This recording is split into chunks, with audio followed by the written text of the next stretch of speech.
Entertainment. Appreciation Society.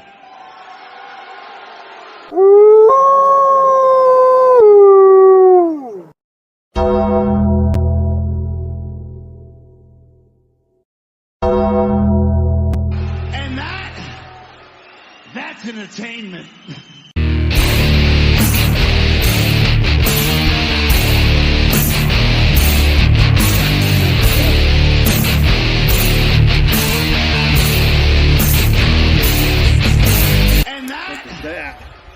That's entertainment. Hey, good morning, good morning, good morning. Welcome to Wake Up Wednesday. Hey, how's everybody doing this morning? Been a long 2 weeks. You tell by my face it's sunburn. I got sunglasses where my white around my eyes right there. Been catching the crap out of them skippies. Hey, good morning, Big Slim. Morning, Lab. Rocco, what's up? Brandon.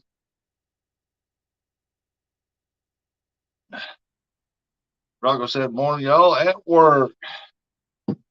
Yeah, it's been a long couple of weeks for me, boy. I still got a long ways to go. Be catching them skipjacks for the next 2 months. Morning, Leon. What's going on, buddy?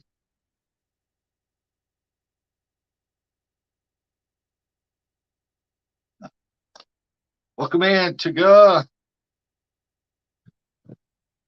Hope I said that right.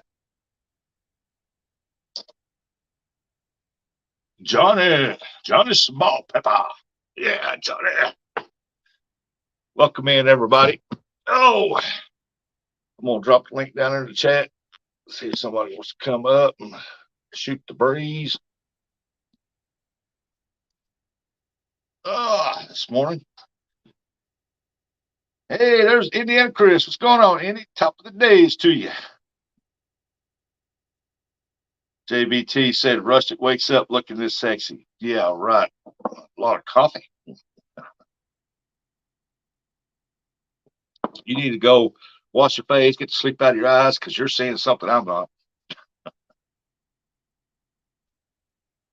How's everybody doing today? It's early in the morning.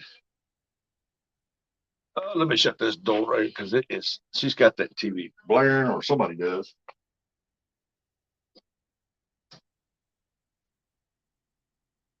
Oh, beaver thongs do that, JBT. Beaver thongs. I feel like hell. You look like hell too, but that never stopped you before. Caught them carp, did you? Yeah, I was watching. Hey, I sent you some pictures too, buddy. Oh, Net's here. Nets. Where is Nets? How's everybody doing this morning? JBT said he feel like crap. Something's going on with him. It's been raining here since yesterday. I don't think it's raining out there now, but it was earlier. You're welcome, JBT, man. That was some awesome carp.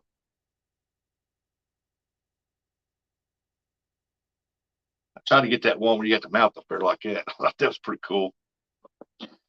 Brian Williams, the decode dropping fast. Yes. Yeah, it is. Last time I was over there was last weekend. I was over on a Saturday, I think, and it dropped like 6 feet. And I'm like, wow. Then I went to Kentucky Monday, and it dropped like 20 feet. So when the Dinko here drops like it does, I know up at Kentucky that water's severely dropped. So hopefully this rain will bring it back up north, so I can catch some more skipjack. 31 people in here watching. Awesome.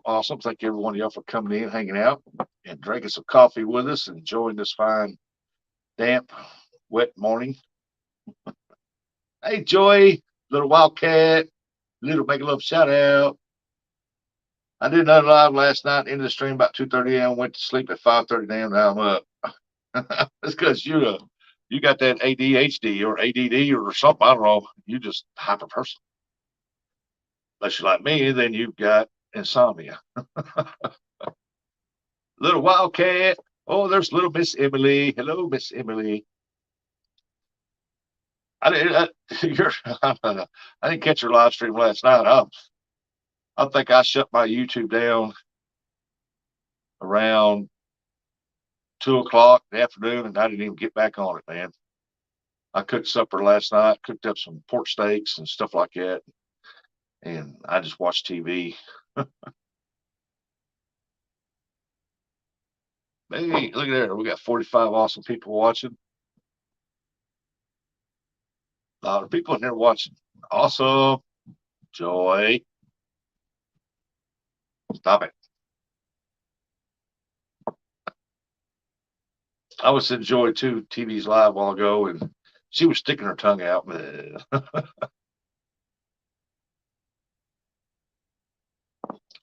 Joy. Back here, everyone was getting coffee. Welcome back, Indy. Indy's cool dude, man. Y'all go check out Indy's channel, man. Yeah. I don't know what happened to his videos, but he quit showing us them awesome breakfasts he'd been cooking. Anytime I watched his breakfast videos, I had to go fix me some bacon and eggs or something. MLW Fishing Man. Hello, welcome in. Marco Harold, what our Pooh Bear? Yeah, we're just sitting back, drinking some coffee, shooting the breeze. I figured my UK brother would come up here and chat with me, but I guess he don't. What did I last did 3 egg omelet video? You did? I never got a notification on that. Got them all before. Don't know why I didn't get that one, so I'm gonna check that one out. Man, I haven't made an omelet since I was 19 years old. That's a long time ago.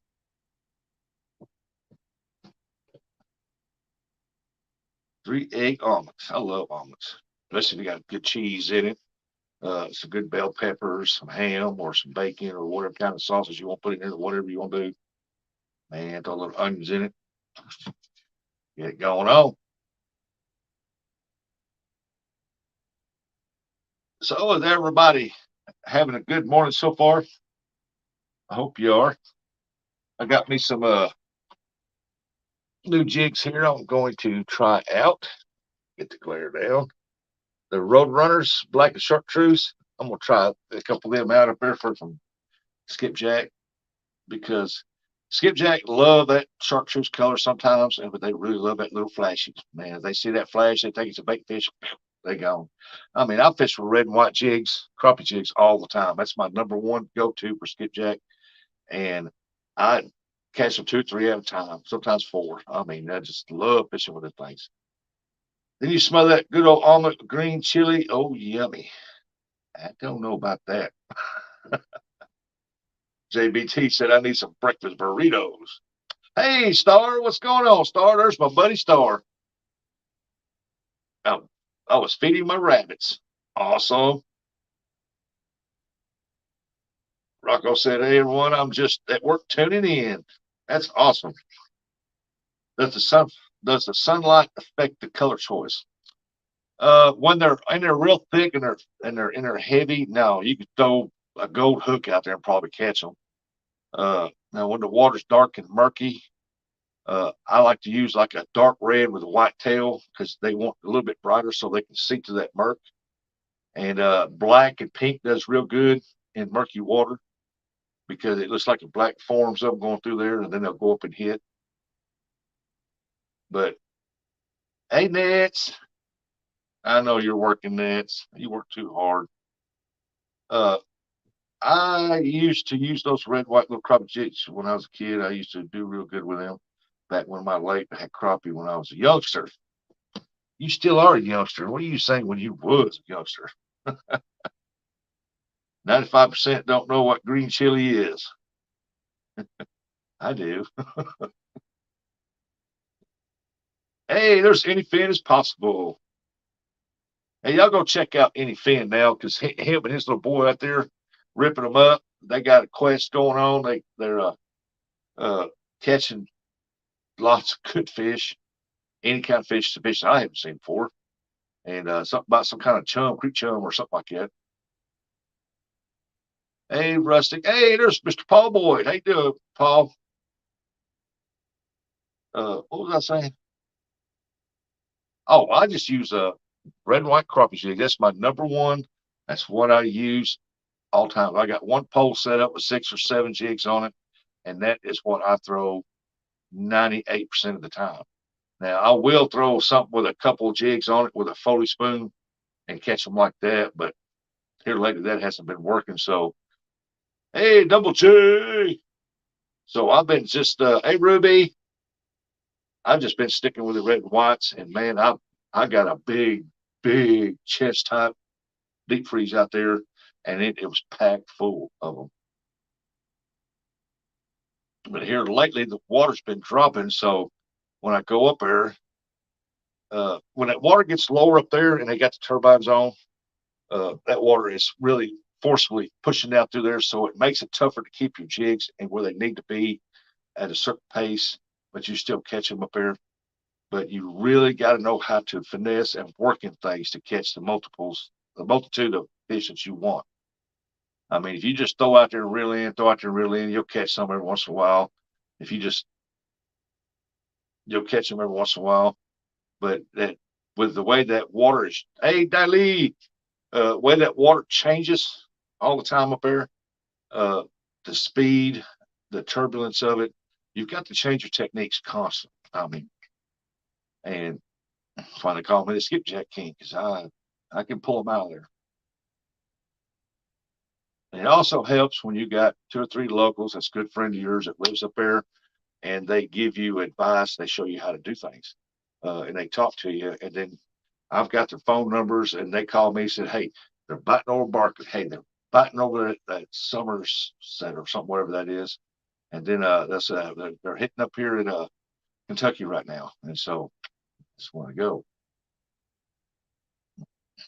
But there has been times I've went up there and not caught the first fish or caught one because they just wasn't there, or they just was eating so many bait fish that they just didn't want nothing. Hey, there's Cobalt. Good morning. JBT, you gonna try to do some more carp fishing this week or this weekend? We're supposed to have some heavy rains move in every day this week, even Saturday and Sunday. But I'm still going to Kentucky Saturday. Me and Possum Outdoors is supposed to go Saturday. They're calling for AM showers, but after that, it's supposed to be good. So I guess I might try to find me some raincoat or something while I'm fishing there. Till the rain stop anyway. I just seen the weather. It's supposed to be 61 degrees uh, today. I think today is what they said. Double J. Let me go up here and see if I can't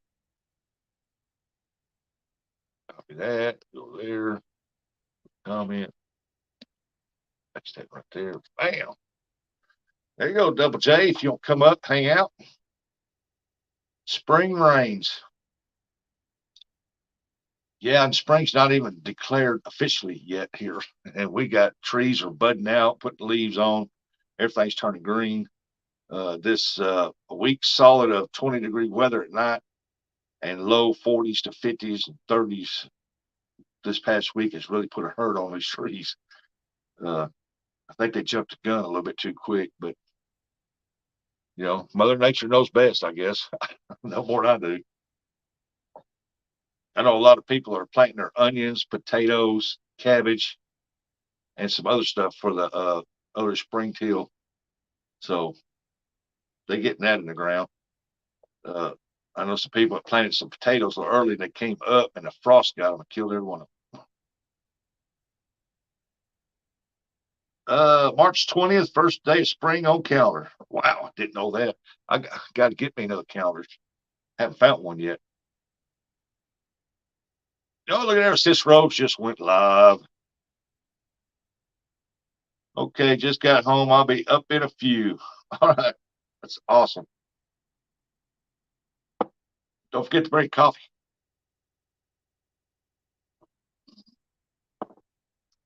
But I got to, oh yeah, old John Orler and Miss Kimberly Orler. My son loves, he's never seen the movie Star Wars, ever. Never seen it. But he loves R2D2 and C3PO.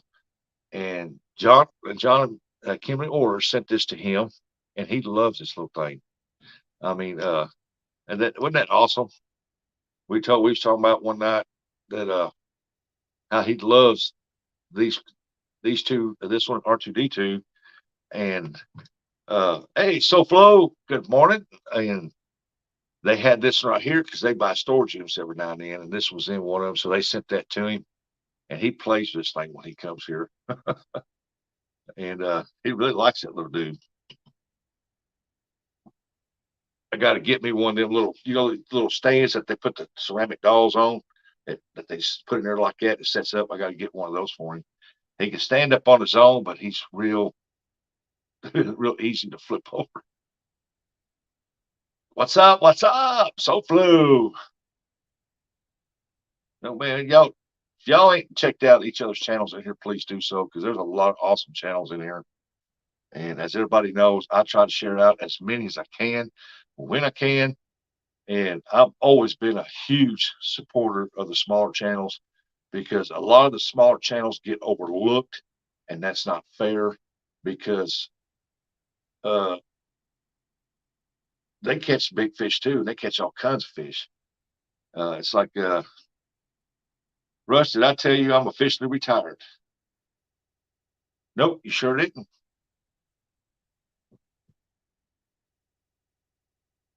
When'd you do that?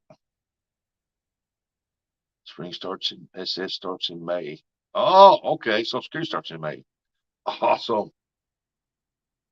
We don't get that daggone president board out of office, and ain't gonna be none in 10 years.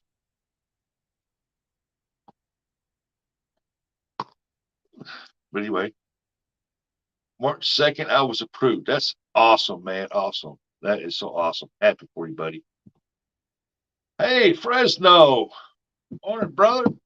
Striper King. Man, y'all see the stripers he caught on that debut? He put that premiere up there. Man, it was some nice stripers, wasn't it? He caught a bunch of stripers. Had that one that he was trying to revive forever. Finally, it revived. He didn't want to go. He wanted to stay with Fresno. He said, Fresno, so got some soft hands. You must keep lotion on him, because, man, it was just soft hands, and he was so gentle with me, and I just want to lay there like, oh, yeah, Fresno. No, he caught some nice stripers, folks.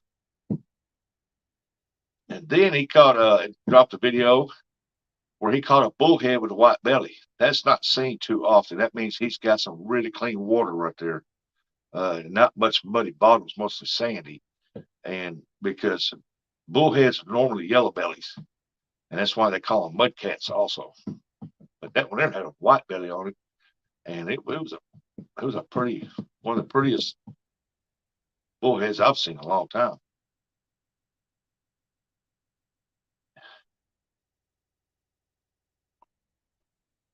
Andy, now that you're retired, you're gonna start shooting some more videos?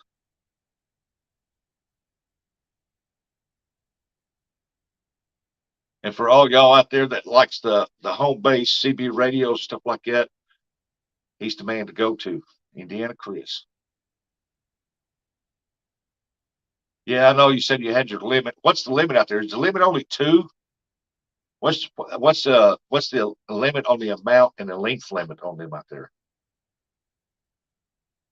Fresno followed me.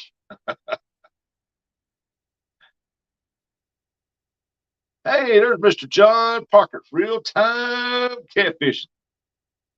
Enjoyed the other day up there reading the chat for you. If you ever need somebody to read chat for you, I'm always watching. Just let me know, and I'll help you out the best I can.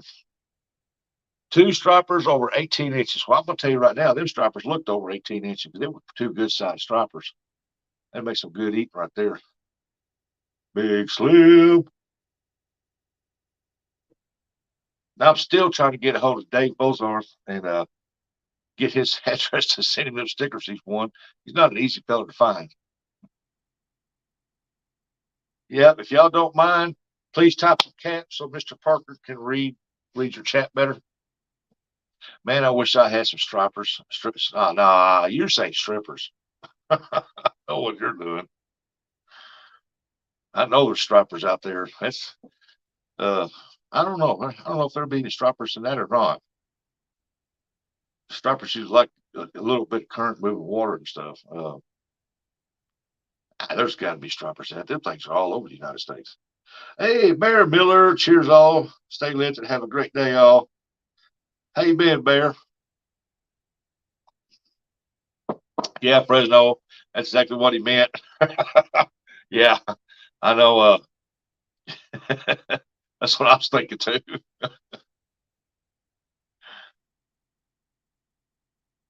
Uh, but yeah, I've got some skipjack out there. I think I've showed Fresno and I showed John Orr. I showed Leon and Big Matt, but I've got some out there. That's 3 pounds, 3 pound skipjack. Man, that's a big skips this year, and we got a bunch of them. And I got one. I don't know if I dropped a video on it or not, but I weighed it and it weighed 2 pounds 10 ounces. I'm like, good night. That skipjack was 20 inches long. I'm like, that good. He's about that wide. Both is fine. I got to travel 3 hours for either one, huh? You going to the lake fishing for stripers, or are you going to the lake resort, striper resort, stripper resort, whatever you want to say it. But if somebody wanted to drop some huge, what they call donkey baits, chunks on big 12-aught hooks, man, I've got the bait for that because I've got some big ones. I might try that this year out of the river. I might find me a 12-aught hook, circle hook, put a huge bait on it, and just throw that dude out there and just see what hits it. That would be interesting. But I'm like, catfish. He'll eat a small bait or he'll eat a big bait if he can get it in his mouth. The only thing bad about in the art area when you throw huge baits is that you got a bunch of small channel cats. Here pretty soon you're gonna have a bunch of baby catfish and they're gonna be pecking at it. Your post will be doing that until something just finally. Yep, 12-aught. That's a big hook. That's a big hook. I got some 10s here that's about like that. And then a 12 is gonna be about like that. Yep, it's a big hook. And they're hard to find here. I got to order them, I guess, because you can't hardly find them here. Or I haven't yet. Of course, I haven't been looking for no big hooks lately. I normally fish with a 7-aught, 8-aught, 6-aught, or 9-aught. And sometimes I'll put a 10. Like I've always got one rod. One of the twins over here, the Gold Rush, has got a 10 on it. I keep a 10 on it. And I have caught 13, 20-pound blues on it. Hey, I even caught a 2-pound channel cat on a 10-aught hook. Can you believe that? He got that in his mouth and hooked up. I mean, a 2-pound channel cat, about like that. I get licensed April 1st. Oh, yeah, it reminds me, I got to call and check up on my commercial license, figure out why in the world are they taking so long.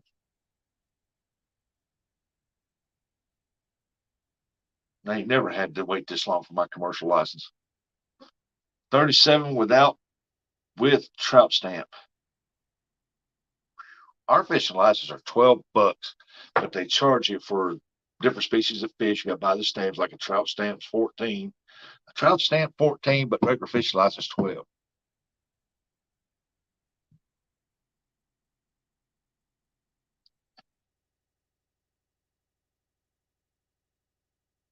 I don't get that.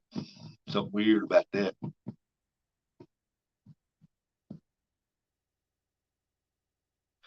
A license to feed yourself is bullcrap. Hey, Mike, meet you. Yeah, but if we don't have licenses and regulations on it, though, the species will be so overfished that there wouldn't be none left. I mean, they do it to help with cleanups and stuff like that there, and pay the game wardens for people poaching and everything else. So, but yeah, I agree. If you're going to just do it to feed your family, I don't think you should need a license. But 2 years, I got senior rates. Yeah, Fresno's $75 there for 2 rods or a rod. And I guess you got to pay for the second rod. I ain't sure. You mean like the buffalo? Come on, bro. No, I think the buffalo. Uh, there's tons and tons and tons of them buffalo out there, and Asian carp and stuff. And if that was all you was gonna catch, I say let them catch them, let them keep them. There's tons of buffalo out there. That Mississippi River's full of buffalo.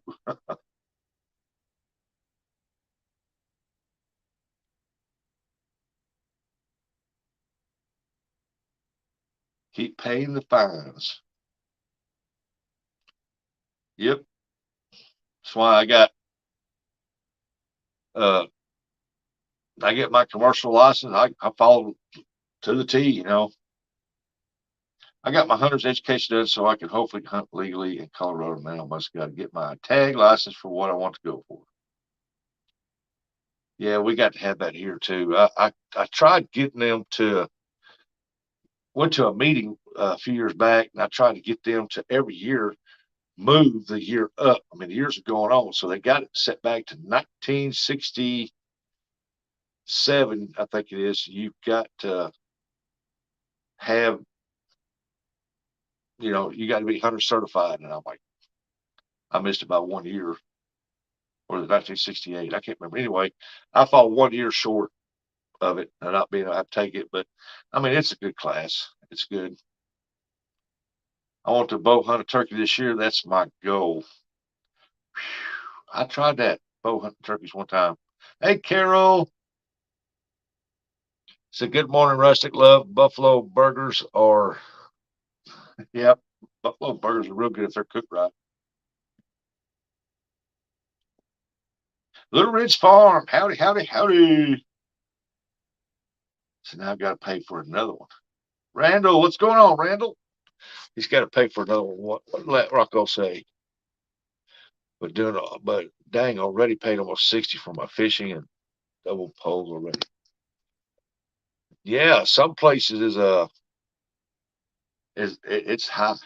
I mean, it's high to fish in them areas, but those places that you pay more in are usually a lot cleaner waters and it's cleaner areas from what I've seen. Hey, Lloydies, uh, here I am picking up trash uh, in the spots that I fish in. I don't pick it up all the way down the banks and not like that. If I go to a spot and there's trash there, I pick it up, I throw it in my cart. When I get home, I throw it away.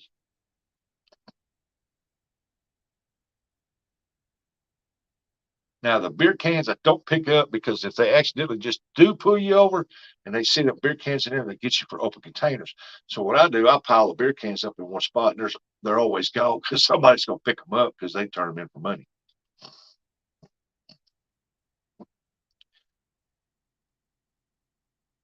Hey, Urban, how you been, Urban? I don't mind paying, but it just ticks me off when there's so many private spots. Yep. I say like if you have a enough property, you got a little lake on your property or a nice big sized pond, you should be able to fish that without license because that's on your property. You put them fish there. Next blog, sweet and sour ribs. Is that what she's cooking?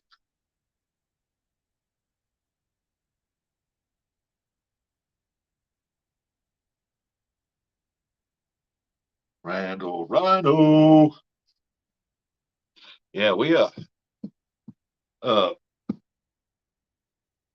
we got quite a, our rules and regulations are not as bad. It's like if you go to Tennessee and you fish Tennessee, my advice is to hire a lawyer to read them rules and regulations because I'm gonna tell you, man, they word them things certain ways, and it's just hard to figure them out. I mean, you really have to pay attention to what you're doing over there. I had to when I was deer hunting, man. There were some places you had to have special permits to hunt. Right across the road, it was open hunting. I didn't know it. I got run out of the other side of the road because they said, "Hey, you got a permit to hunt this over?" No, didn't know I had to.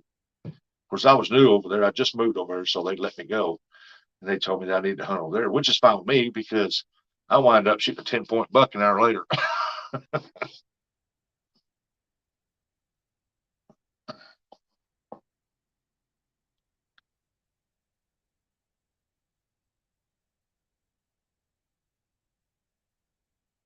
And I think I wind up shooting an 8-point over there too. And about 3 days later, filled both my tags, but was done with it.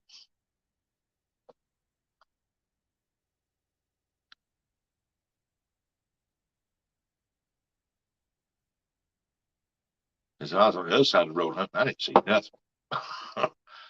Them tag hunts, there were so many people over there that they ran across the road where I was at, I guess.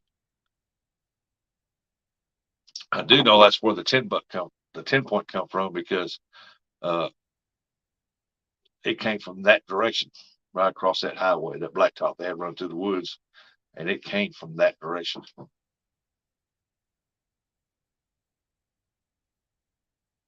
So I imagine they run him out of there and they ran right into me. Lloydies, Lloydies, Lloydies. I want to say welcome in, everybody. Hope y'all enjoyed this fine, fine morning. If y'all want to come up in the chat, just say, hey, drop the link. Love your wall behind you. This right here. Ah, thank you.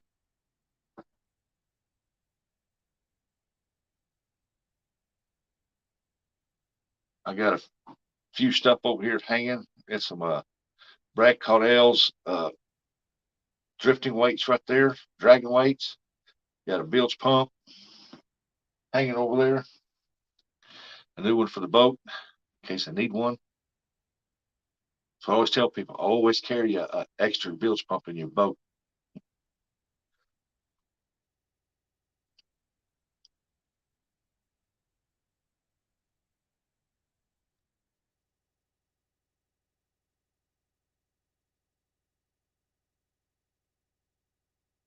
But with all the rains we're getting, I'm really hoping that they go up north to the side of Kentucky up there. Hey, more Dallas, and get quite a bit of rain so they get that water level back up. Because while I was there, when I got there, they had half the overflows open, and by noon they were shutting them down. When I left, there was two open, and they was looked like they was fixing to shut the other one down. Hey, Joycelyn, good morning, Joycelyn. So they just really dropped that water. While I was there, it dropped almost 2 feet while I was there. But I caught quite a few skipjack, so I can't complain. This reminds me, I got to order some more bags, vacuum seal bags for them. I am out. I used the last 3 rolls I had to do those from Monday. I'd be going back 2 days this week, but it's supposed to rain and stuff like that. I'm just not real big fan of fishing in that rain, especially when it's got cooler weather. I have been fishing up there and it coming downpour and the wind blow real hard. I turn like it's right here and I put my hoodie up and this half of me be soaking wet, this half be dry and like to freeze death. You need a checklist, Rusty. A checklist for what? Usually when I go skipjack fishing, I carry 2 poles, throw my tackle bag into my 7-gallon bucket, and I'm off. It's raining here. Yeah, it was raining here all day yesterday. I mean, all day. Evening time, it quit, and I think it rained a little bit last night, and it looks like it's fixing to rain again. Hi, Joycelyn. Make a love shout out to Joycelyn.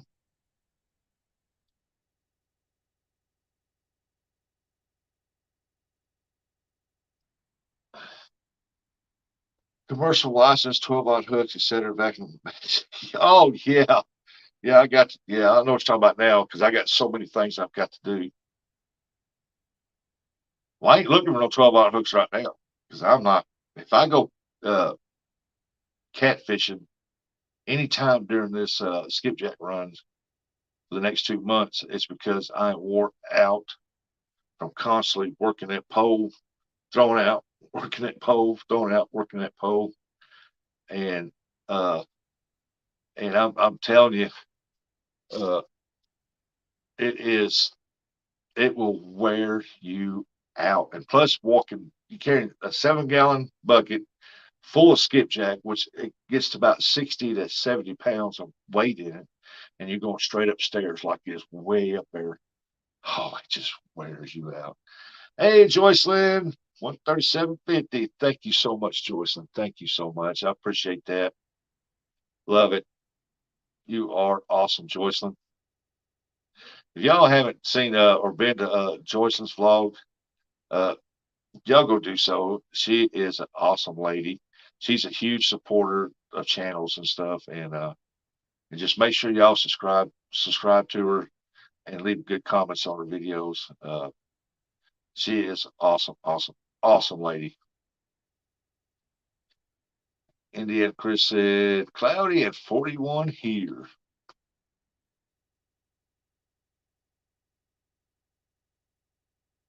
I don't know what the temperature was here this morning. I think it was 40. It might have been 40 when I woke up, but I think it's supposed to get to 61. And by looking out the window, it is very, very, very dark, cloudy, but it's not raining though. Look at Indiana. Chris dropping a link.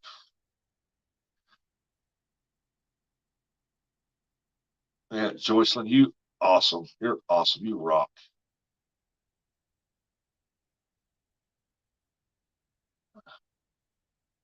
Oh, you're welcome, Joycelyn. I love hanging out in there in your lives and looking at your videos and stuff.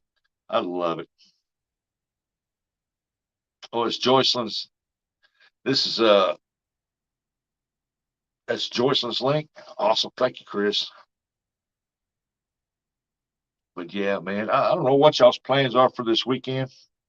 I'm hoping that people get out and fish and stuff. I need to mow my yard, but it's been raining here so much that I can't even put my 0-turn mower in my yard because my mower weighs about 1,100 pounds, and then you put me on top of it.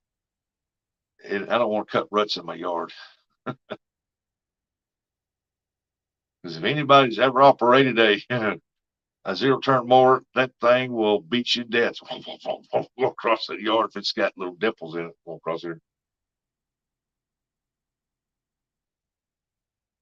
Thank you for being supportive and also to my channel. Oh yeah, anytime, Joycelyn. Like I said, I love going in there in your lives and stuff. You're so sweet, you're friendly, and you get a lot of good people coming there. A lot of good people.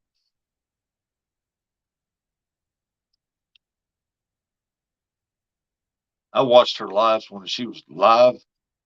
When she went back home and to be with her family, and I watched her lives during the Christmas time, and they have a lot of fun. Man, they were dancing and singing and stuff like that. I mean, they was having lots of fun. It was a lot of fun watching that and being a part of that.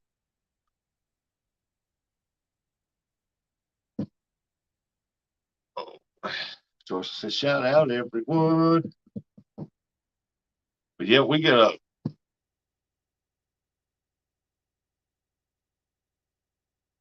What was I gonna say? Man, oh well, yeah, I'll be right back. I gotta get me some more coffee. Y'all keep everybody entertained and let me. Hey, Regina, make a little shout out, Regina.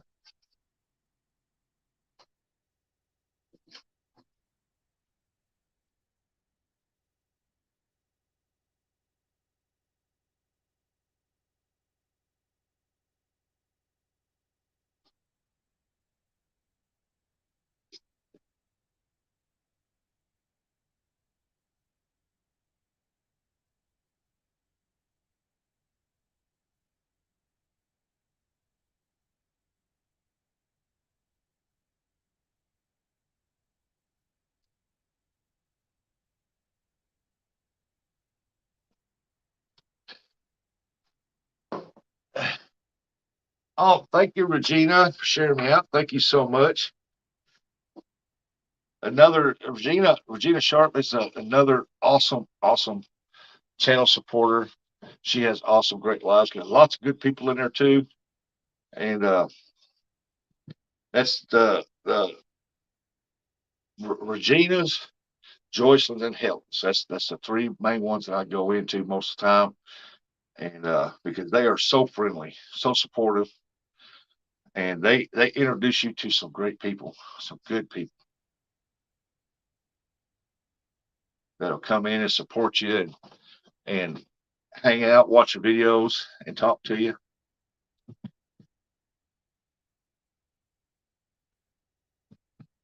Coffee, yeah, I just got me some coffee.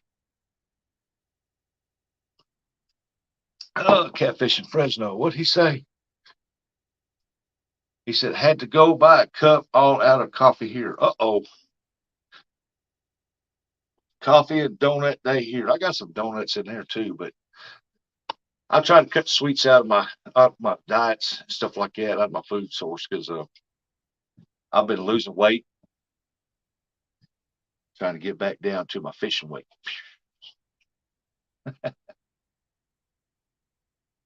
Here lately, it's been so cold up there trying to catch skipjacks that by the time I put on two pair of gloves and all these clothes and stuff, and I try to bend over, it's like, oh, they get down, get it.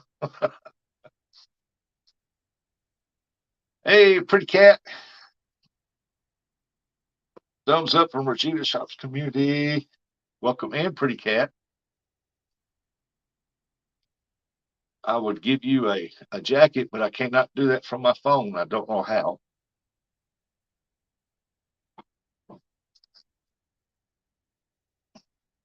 But I will. After this live's over, I'll go back and give you one. I need new pants, gained a few. Yeah. What? You're about what? That wide? Indiana Chris, I need new pants, gained a few pounds. It's all them big breakfasts you've been eating. I've seen you, bud. You're about that wide.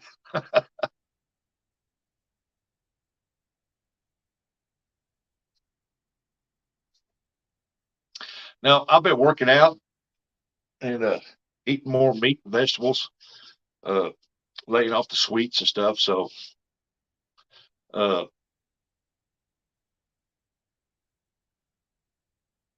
trying to get back up to, I want to get back up to my 250-pound weight of muscle, where it was all muscle. So, was 170, now over 180 pounds. Man, I remember back, I think I was 30, I weighed 180. Then I started putting on a little more weight. No, I was 20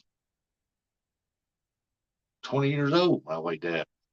By the time I was 30, I was around 225 and rock hard muscle, man. I lifted weights all the time. That's why Lee Evans told me, he said, I look like an old Brock Lesnar one day.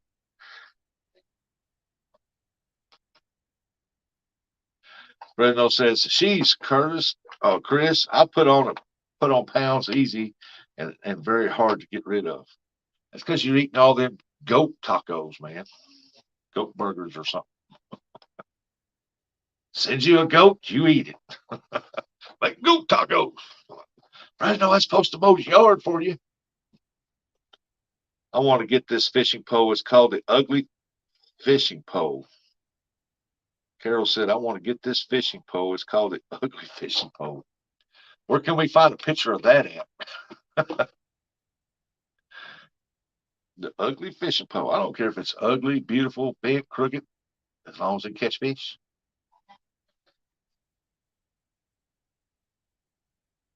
Well, I got so sunburned my ears. I keep doing it to my ears just because my ears are peeling a little bit and they itch.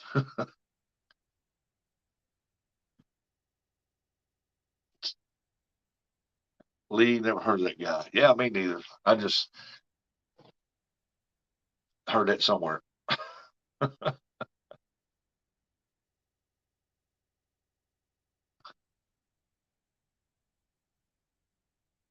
It's like I shock a lot of people when they meet me for the first time. They walk up and they go, you are a big old boy. I was somewhere the other day. Where was I at? I was at a bait shop, and this I was walking through it. And this guy walked by, and I started looking at something. This guy walked by. He said, excuse me, there, big boy. And I looked down at him. I was like, what you call a big boy? My son weighs 192. He's 5'11".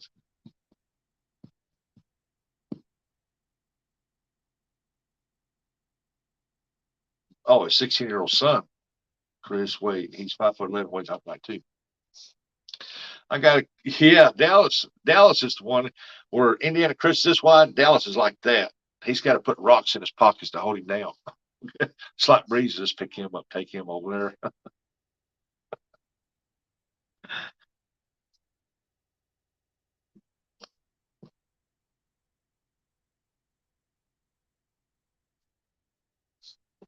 Indiana Chris said, "Is he a wrestler?" So you got to carry cigarettes in my pocket to keep the wind blowing me away.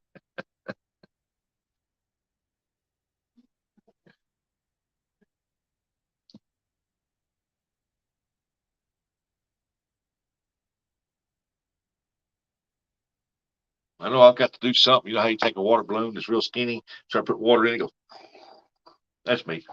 Now I'm trying to put it back. No, he's into gaming. And he said, I stopped at 5'10". You're that tall? I didn't think he was that tall.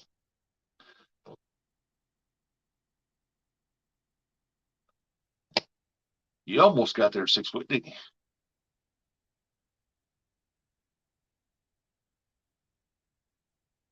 Dugos, welcome in. So Rustic Helen's vlog here. Send Helen my love. Tell her to make a love shout out for me. I wished I wrestled high school at AAU.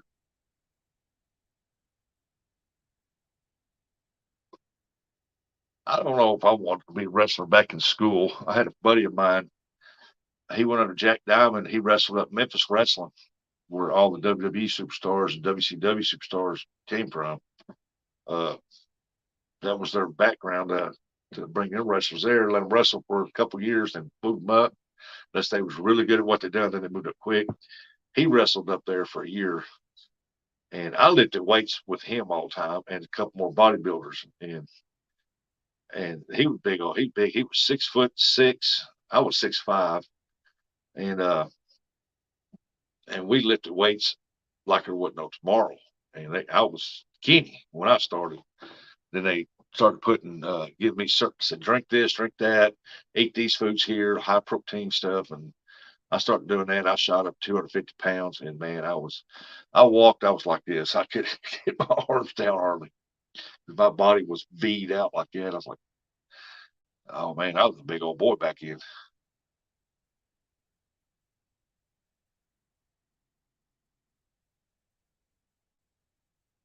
Rustic, I'll send you my mug shot. It shows how tall I am. If you say you're 5'10", I believe it.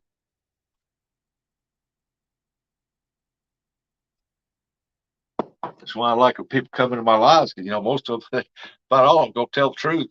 They don't try to blow snow up your butt.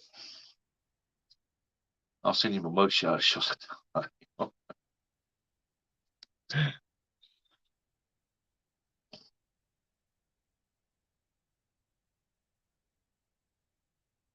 My son is he says he's 6'3". I think I've shrunk about an inch, maybe due to my back surgery, so I'm probably around 6'4" now.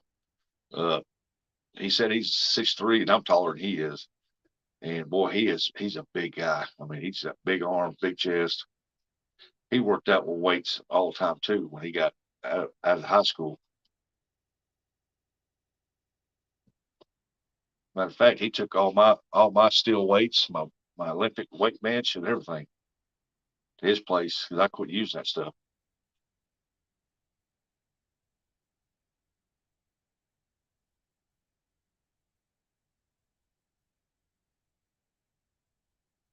Laugh, that's because you do that triathlon stuff. You're not working out to get huge. You do that triathlon stuff.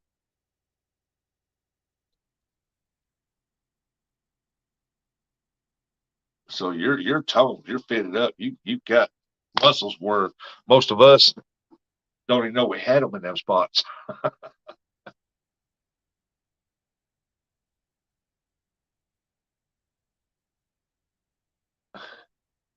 Wonder where Star got off to.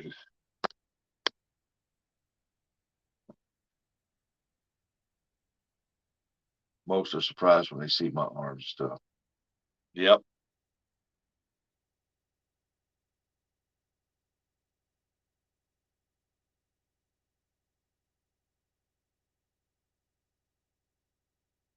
You still find muscles you didn't know you had? Carol said, I'm short. How short are you, Carol?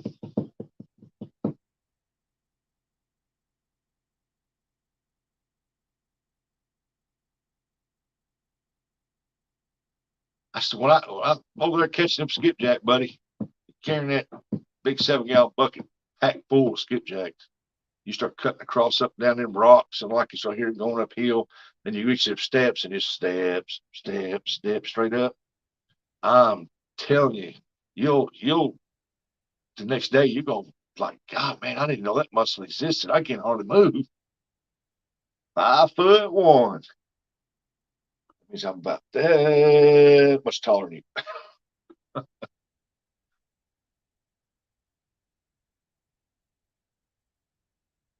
My mama was 5'1". Bless her heart.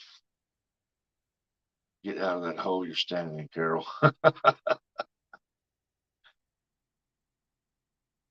Hey, Yak Shore. Good morning. Yak Shore's been out fishing. Got a couple videos out. Y'all go check him out where he's been out fishing with him and the missus. How's that baby doing, Yak Shore? I hope it's growing like a weed, man. Get to about 3 years old and 4, 5, I think it's the best. And keep them right there. I am taking a water break at work. I wanted to come, thumbs up, and say good morning, you guys. That's awesome. Oh, there's our new land. Good morning.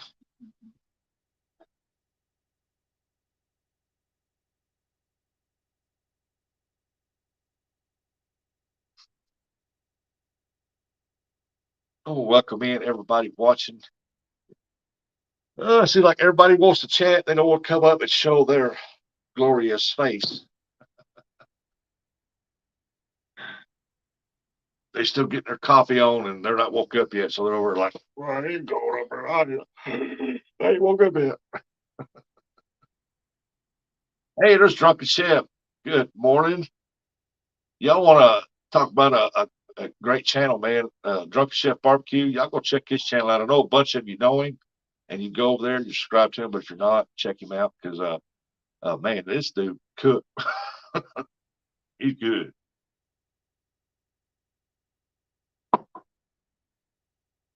I like to see him. He said, "I will, but unfortunately, I'm at work." Uh, I like to see him do more videos from start to finish. Uh, how he do some more videos of him prepping, what he's doing, and then, and then put like, if he has to let it marinate for like 12, 24 hours or something, put marinate for 24 hours and boom, keep the video back up after that. And then, just do it in stages like that. And that I like to see more of that. Hey, there's 922 Crappie Barbecue. Hey, Urban, thank you for still watching. Another good channel right there. Love to support people. I saw Possum went live last night. I missed it. I was already in bed. Yeah, I sent him a message. Said, man, what time did you go live? I said, because I didn't even know he went live.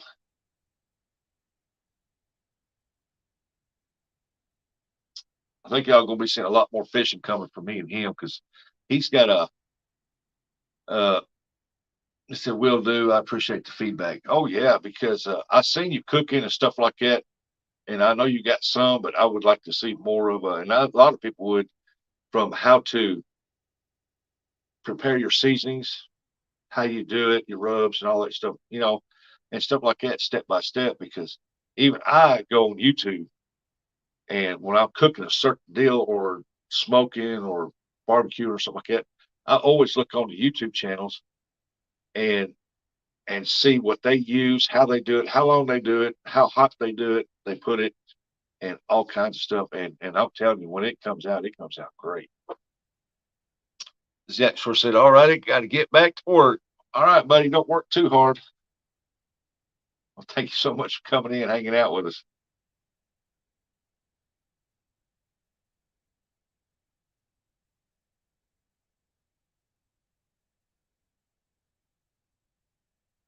Okay, what's going to say now?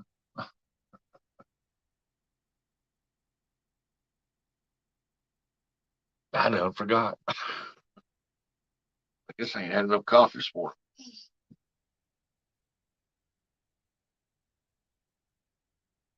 Everybody's saying, yeah, sure, have a great day.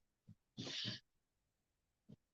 it's always a great day when you don't work too hard and you can make it back home.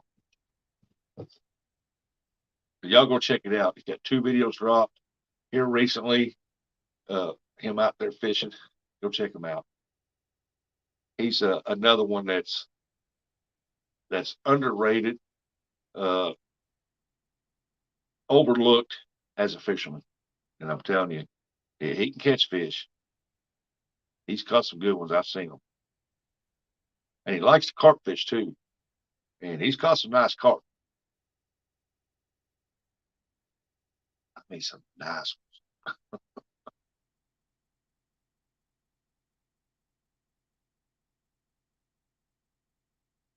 Because as it says on my thumbnail up there, it's time to play the game.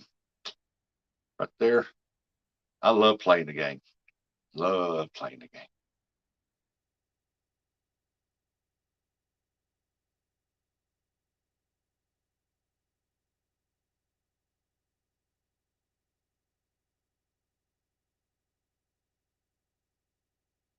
I will email you a base seasoning that you just add, or what's that?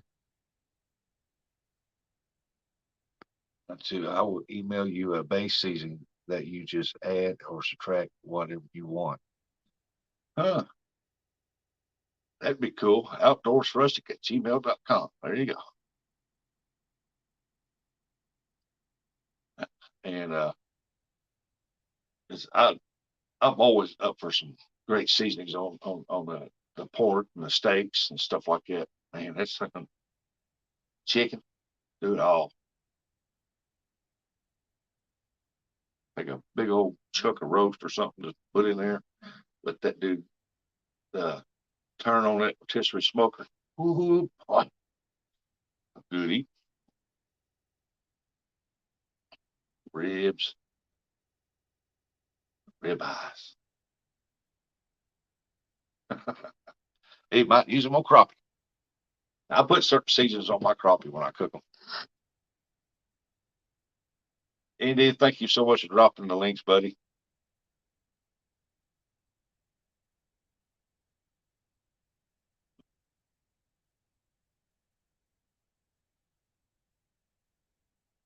I know one thing. We've got to get out. Oh yeah, I remember what I was saying now. Me and Possum, we're gonna be doing a lot more fishing. He knows this part of the Mississippi River probably better than anybody that I know. Uh, the guy has caught some nice flatheads, some nice blues, caught many different kinds of catfish out there and some nice ones. And he knows where to go. Hey, Randy, good morning. Uh, he, when he fished on Pontoon Jody's, I guess it was Friday night, flathead challenge or whatever that is. Uh, he caught some flatheads and he knows where to go get them. I'm not saying he caught any giants, which he has caught big ones before, but he's caught a bunch of them on her show, and he knows where to go get them. And so we're going to be doing some flathead fishing at night, quite a bit of fishing at nighttime this year. I've had people ask me if we was going to start up the Friday night bites again, and I told him no, we ain't going to do that. If we do it, it'd probably be on a Saturday night because John Orler has took on a new company, went with a new company with his truck, personal truck. So he's working a lot of hours and a lot of days in a row, and he won't get off that much. And so when he does, we want to make sure he's mostly home on Saturday and Sunday. So we want to make sure we get him up there fishing. Go check him out. He has been fishing while he's been up there. He's got his license for over there, and he when he's sitting idle, he goes fishing for a little bit in the evening time. Carol said, "Take us fishing with you." I haven't been going that live that much when I've been fishing. I either do the videos, or if I go live, it's going to be mostly for the skipjack this time of the year, and it's a live fishing stream, and where everybody keeps themselves entertained, and I come up every once in a while to rest and talk to everybody, but I'm mostly sitting there catching fish. So it's a live fishing show where you sit there and watch the guy catch fish all day. But as far as the Friday night bites, I think we're going to go a different route. I haven't really talked to the guys that much about it. Fishing for Whiskers. Hey, Rhonda said, "Good morning, y'all. Listening in while doing my housework. Hope everyone's have a fabulous day." Yeah, signal here on this part of the Mississippi River here. If you got Verizon, you hang that crap up because you either gonna get it or you don't gonna get it. And when you do get it, it goes in and out. But you got AT&T and Cricket, you can get good signal and you won't lose it.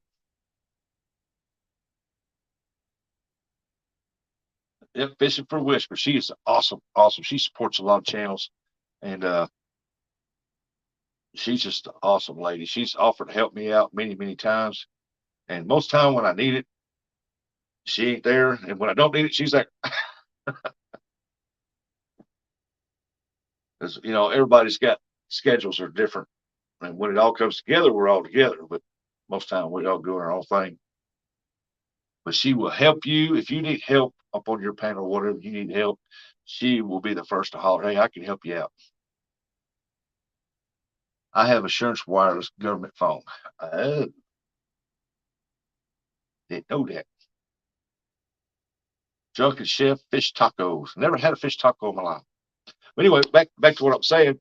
We're gonna go a different route. I got to talk to Fresno and Small Town and John and see what we're gonna do. We're gonna do any more late night fishing.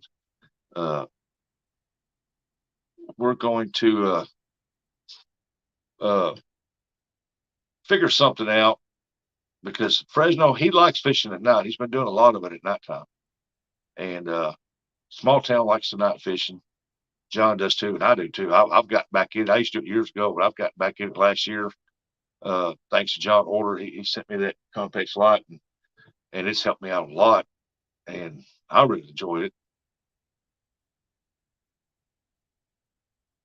it. Oh, you're welcome. You're welcome, Ron. Friends, my 5G is terrible at home, but everywhere else is great as soon as I get home. All it says is unstable signal. Wow. That's because you have a metal roof. If you got a metal roof, it'll do that. Or if your siding's that aluminum siding, it'll you just can't get signal at home. And your house might be sitting in a low, just a slight variance in a low level area, and that'll stop you too. Hey, River Rat, what's going on, buddy? Harold, coming soon. We do have a Salmon video we did for the 12 days of Real Miss Series 1. Awesome. Yeah, Fresno, I agree. The day bite, the water needs to get warmer. Here, the Mississippi River was still kind of muddy, and the cold temperatures have, and the drop, all of a sudden, a big drop. See, when your water rises, it puts more pressure on the fish. When the water drops, it puts less pressure, and they've got to leave to keep their, because they have to keep regulate the pressure on their body. And so they'll leave an area and go to a deeper hole to keep the pressure regulated. And when they come out, they slowly come out to regulate the pressure in their body. So when that water drops, the pressure on them drop. And so they have to go get, it's like a swimmer that's went down too deep, come up too fast, and he gets the little bubbles in his blood. And I forgot what they call it. Y'all might know it. But he's got to go through this hyper uh, decompressurized because he wasn't decompressed enough, and so he's got to go to be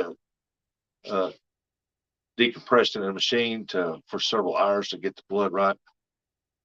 But that's the way a catfish is. And so when the water rises, it's got more pressure down there, and it's more pressure on the fish, so they come up.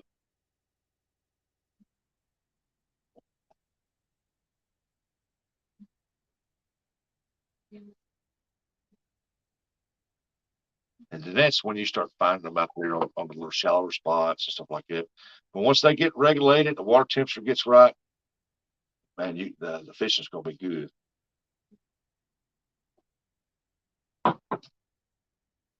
It's like I'm hoping that the Mississippi River gets to a point to where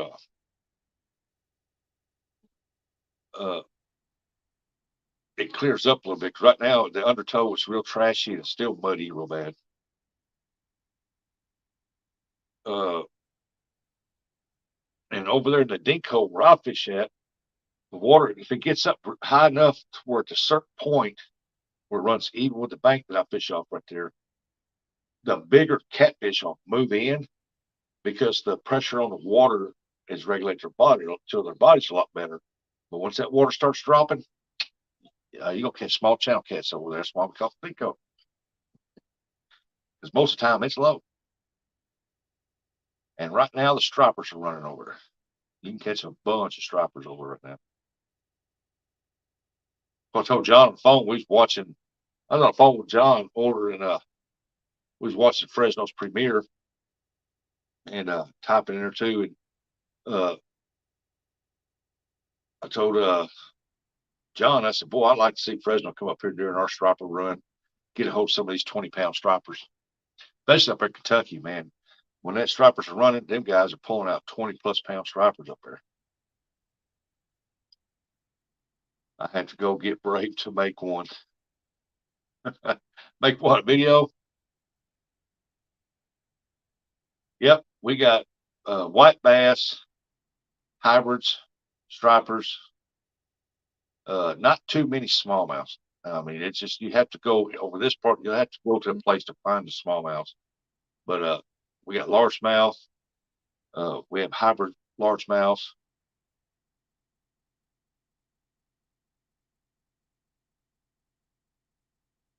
We got rock bass too.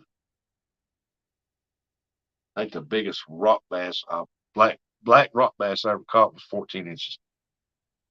I threw it back. I ain't had no use for it. It was a beautiful fish, man, just solid black, man. It was a beautiful fish. Yeah, Carol, all you got to do is just if you see a flower in your yard or your garden, just hold the video there, make a little video of just the flower, and then just boom, just post it to your deal. I mean, you ain't got to say nothing. Yep, rock bass will fight. but they're not as wide as a regular like largemouth bass. They're more of a streamline. But if you catch a good black rock bass, man, that's a beautiful. I'm telling you, it's a beautiful fish now.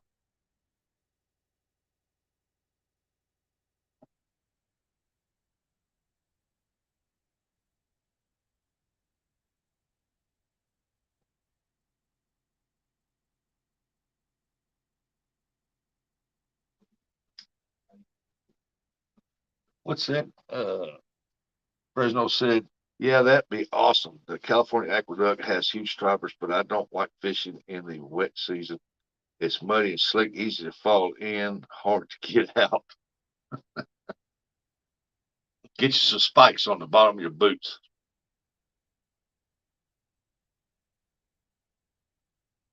Yeah, Indy, I agree. Do a food video.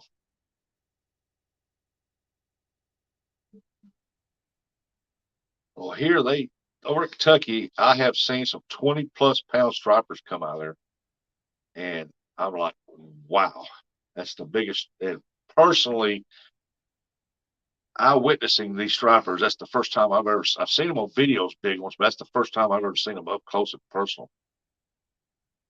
River Rat, we are going Saturday. We didn't go for bait fish. That wind was blowing across that lot there at about 30 mph, and it was very cold. So we fished off the end of the dink hole down there. So we was out of the wind. It was nice and warm. We just catfished. I went Monday and I caught a bunch of skipjack. Uh, we're supposed to go this Saturday. Me and him. I'm gonna go by his house and pick him up at 4 in the morning, and we're gonna head over there to try to catch some skipjack over there. I told him, don't worry about the tackle. I'll provide all the tackle. He had to bring a pole, and I told him what kind of pole he really needs, and I told him and what size line, and I told him I would provide the tackle for it because he said he's caught skipjack, but never been to a place where he catch them like that. Yep, Carol's cast iron cooking. The aqueduct is 10 minutes past where I fish at the DMC, so it's not too far away. That's cool. You ought to go there, but you're gonna have to have more than a 10 pound test line. You're gonna catch 20 pound striper. Because you talk about a hard pull. Those stripers, man, when them big ones will tear you up. You better get you a good 20 pound test line put on there.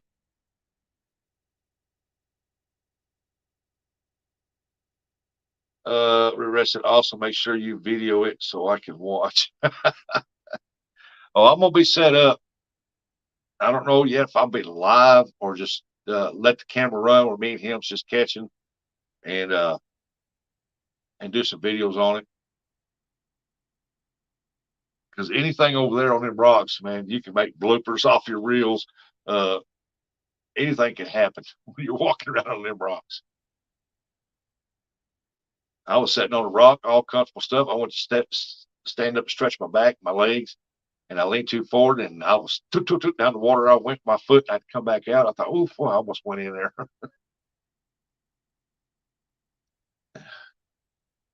Yes, I carried the bigger rods, but they just haul the fish in. I've been missing the fights. Oh, if your stripers, you catch your stripers the way you are right now, you better get up there and get them because that means they're running. Because they're starting to run here because I told Possum, I said, every time we throw these baits out, you while the pole's in your hand, you're taking slack up a little bit after it hits. On the way down, you can set that pole gets hit. And then when it sets, you put it in the holder, you start taking the slack out, that pole still get hit because they're still coming and hitting that bait. I told him, so the stripers are in there thick right now. And the dink hole, when the stripers are running, you might as well hang up catfish. And it's not. I mean, you might catch some, but there's so many stripers in there that the catfish just don't bother going up in there, I don't guess. Because when they're running good over there on the far side of the dink hole, it'll be lined up with tons of people catching stripers out there. I mean, the biggest striper I ever caught out of there was 28 inches long. I didn't have scales at the time. I couldn't weigh it, but I had a little keychain tape measures, and I measured it was 28 inches. So bait drops at an arc were slack reeled it. bait drops at it. Arc with slack reeled in. No, when I throw it out there, it goes out there and hits, it goes straight down. Then your line's at an angle, but your line will still uh, sink down. So you reel slack a little bit, and it'll still sink down until you get it raised up towards running to the bait. We got monster stripers here in Lake Norman. Hey, Jing M, welcome in, welcome in. Jing Jing, what's going on? Hello.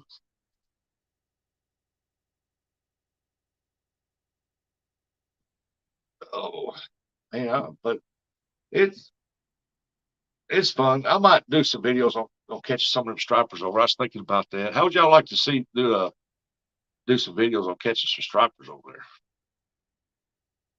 You never know, man. You might catch a striper monster out of there. I caught that 28 incher up in there on skipjack catfishing. They throw that dude out there, and as it was falling down, the line started going sideways. He hit that dude before he hit the ball. And I was thinking about, man, I'll do some striper videos over there. Because I was talking to John about that, and I said, I don't think I'll leave that Fresno's gig. I've got a picture of that 28-inch striper I caught. It was a wide. I mean, it was wide fish, long, but it's on my other phone, and I can't even get that phone turned on. That phone went completely. So I lost that picture. I might be able to go back in histories of Facebook and find it if I posted it there. And stripers are good eating. Hey, Buck Williams. Good morning, Buck. Yoper. What's going on, Mr. Yoper? Yeah, I might do some over there when they get over there. My striper lake record is 52 pounds. I know Georgia's got a lot of big stripers up there, big ones. I've seen pictures of some 30-pounders come out over there, but they got a lot of lake guides over there, river guides that take people out striper fishing, and man, they catch the stripers over there, big ones. 52-pound striper. If you was swimming across there and that dude hit you, you ain't coming back. You'll drown. Some guy caught a 54-pound striper at Millerton Lake on a jig head. I was shocked.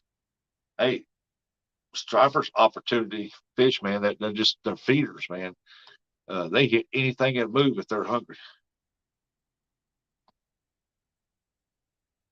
Jin Jin, big love shout out.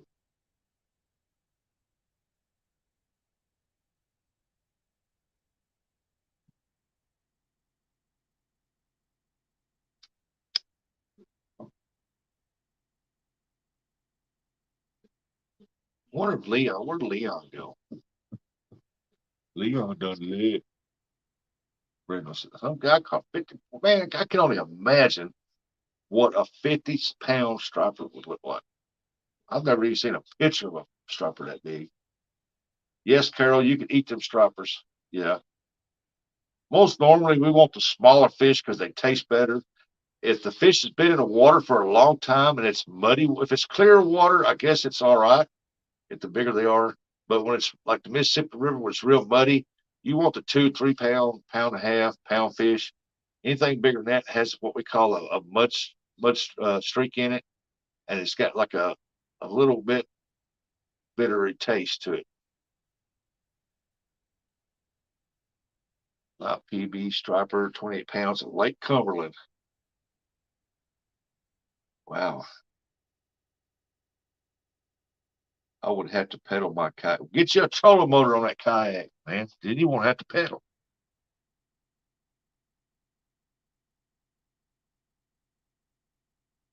I like to invent. I like to invent a trolling motor for kayak to where it, a big old long trolling motors just have it to where it's about that long and it sits there in the back and the head moves like a little motor. got a little foot control deal there that you can take and move it wherever you want to go. A little pedal over here that gives you makes the electricity go on it, like a gas pedal. Oh, there's Cadra Joy. How you doing, Cadra?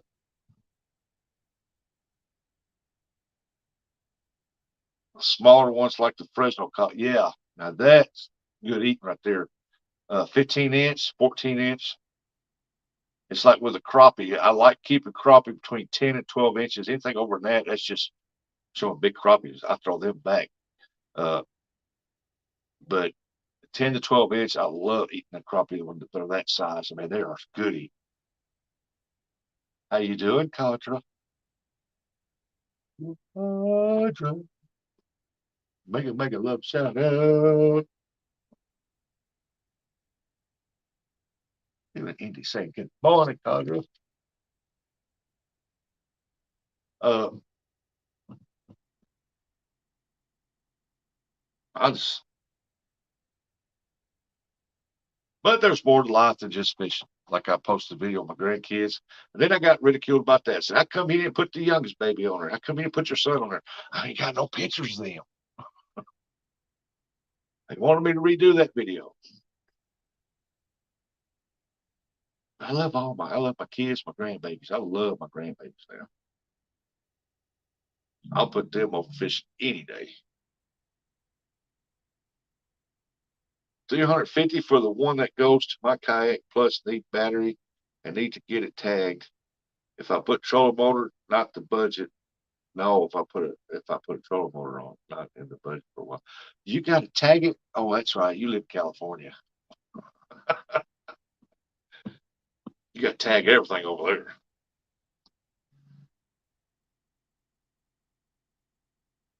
Hey, Gigabilly, what's going on? Yep, there's more to life than fishing. Yep, that's why I got a video on my grandbabies.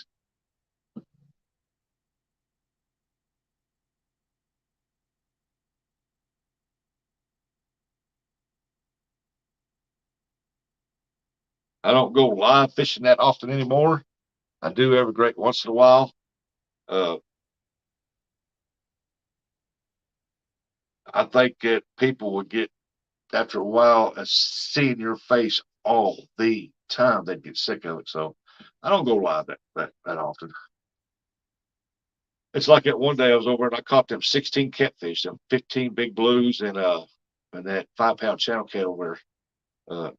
Oh, if I'd had a live that day, oh, y'all would have had a blast that day. But I just wanted to shoot some videos and just enjoy the day and just get the videos out there for y'all to enjoy. Catfish Fredo said, "Yep, if it has a trolling motor, but my feet are free." So is a paddle. Sir Indiana Chris, thank you. Yeah, so many fish, and they make it dried fish. Hey, it says Rose keeps wanting me to send her skipjack. And I said, by the time they get there, it'll be rotted. You don't eat them things. They stink.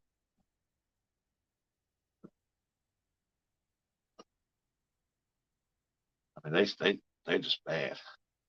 Smoked fish. I've never had smoked fish before. But I have bought smoked fish and deep fried it. It was, oh man, it was good.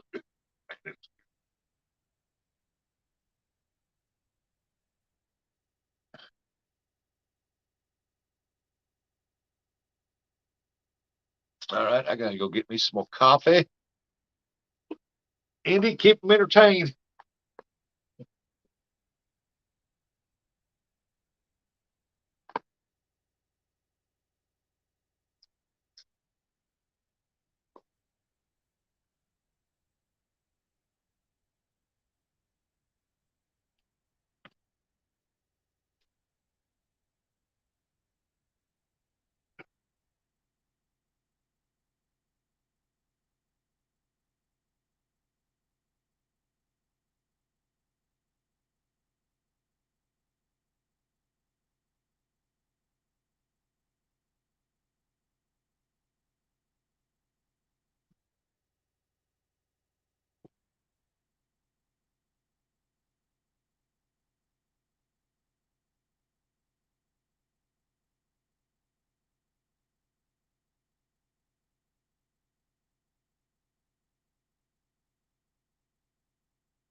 Okay, I'm back. I'm back. Reading the chat here. Oh, I had to make me some more coffee. I was hammed. Let me see here. Yes.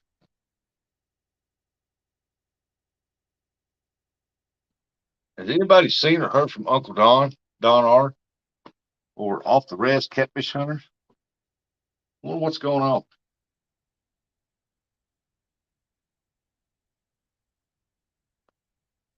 Hey, J Dogs in the house. What's up, Prez? You can't see me.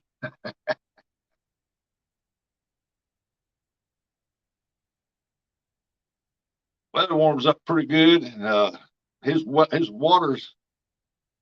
Oh, he done got his live posted. Missed you too, buddy. Uh, you ain't gonna miss me when I come up there when it warms up some and I come fishing with you. You're gonna be saying, I wish you'd go back home.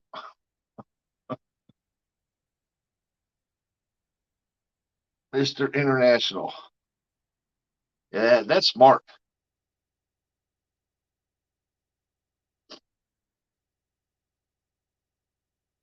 Oh no, you didn't have to go with the kiss thing now. You could just waved or something.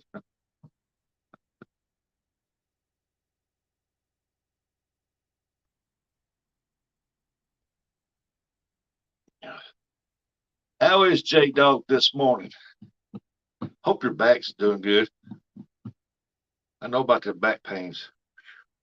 The other day I was up there skipjack fishing, and man, I left at 12:30. They were still hitting. I probably had about 120 caught, and man, I just left. Man, my back was hurting me so bad. I guess I slept wrong or stepped on one of the rocks wrong.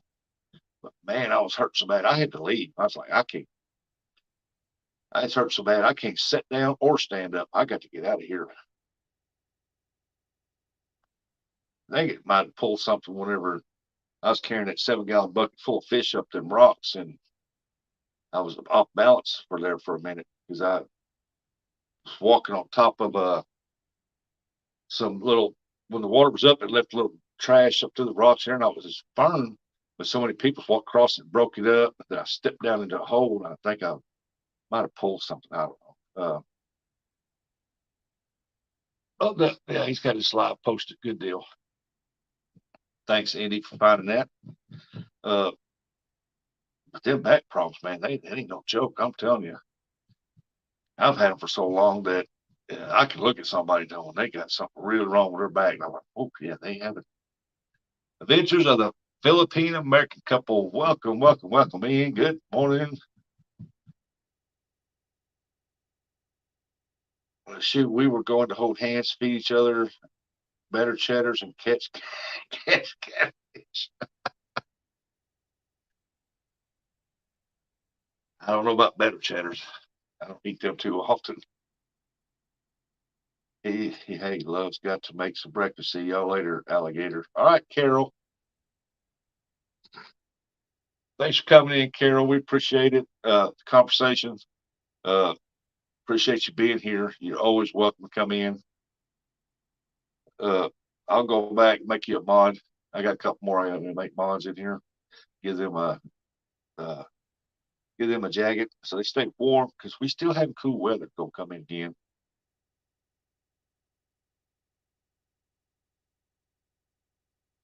Brenda, what are you laughing at? I missed something. See, J Dog. Yeah, Chris J Dog's laughing. They laughing. They laughing. I don't know about holding hands, but I'm definitely gonna bring you some skipjack when I come up here. That's a guarantee. Good morning, Lisa.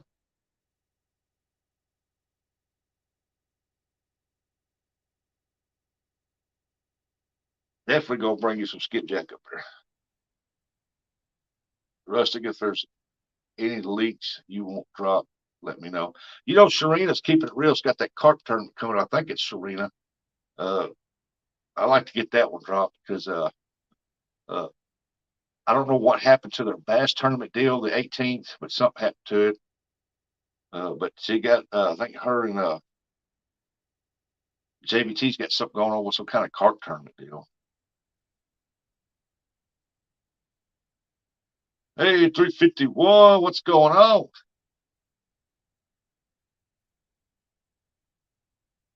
Now, I like watching 351 too. He gets out there with that live scope, catch a crappie. And I just love watching that crappie go up there, man. Get that jig.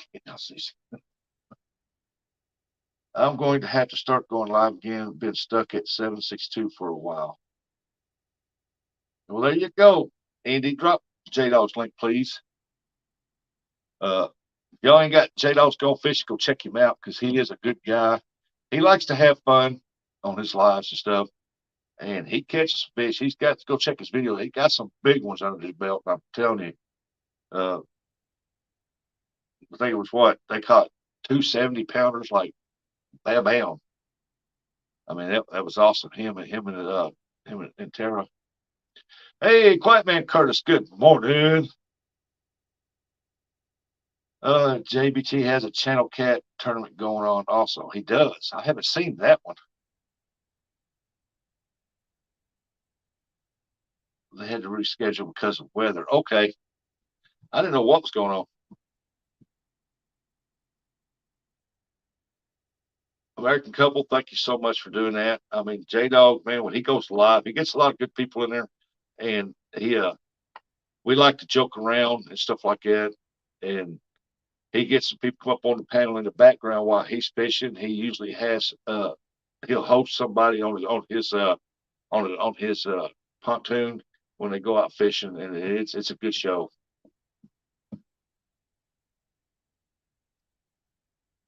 Yeah, 370-pound blue cats. Who keep track? I knew you was in the 70s, man. I wasn't gonna brag that much. I mean, I'm like, you caught two. They need to mention the third one, but hey, if you catch them, catch them. Indy said OT 2.22. I don't even know what you meant by that.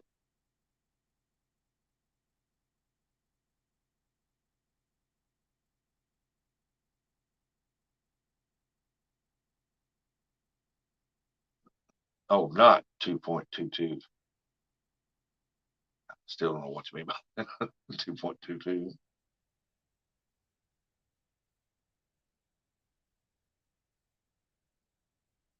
Actually, last one's probably in the 80s, but it's okay. Yeah, it's lace typey fingers. The 70-pounder will never be seen in my waters. You never know, Fresno. I mean, some of them channel cats, you catch some bigger, better channel cats. I mean, them channel cats get pretty big, especially if you find the deep holes. And where there's plenty of like a little water, run of water, them big channel cats love that running water. What was I going to say? Yeah, 80-pound, man. It's kind of hard to hold a big cat like that up for scales and not shake where it lock in properly. Says Curtis, you're dead to me. Host, I am in the. Oh, I missed that. Let me go back and get that. Host, I am in the planning stages for a guy's fishing trip. Anyone have any suggestion? Well, first of all, where's it going to be at? What kind of fish you going after?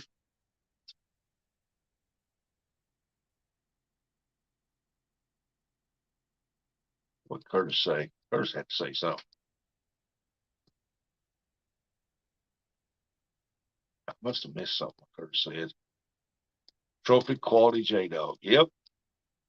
You get out there with J Dog, him. He got rid of the dog pound. I think he's got the puppy pound now. Unless he's changed the name of it. I need someone to drop some of blues on flats and flats. Drop off some. I said, why? Rusty got a 7-gallon bucket of fish, weighs a little over 50 pounds. Been there many times.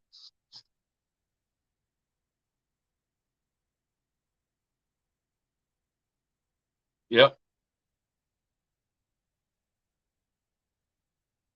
Go fish where there are fish, my suggestion. That's a good one there, Andy. Well, I've been telling you, get my number from Eric for months, and you won't, so I'll revoke your shirt wearing privileges. Well, I've been telling you to get my number from Eric. Oh, you talking to Curtis?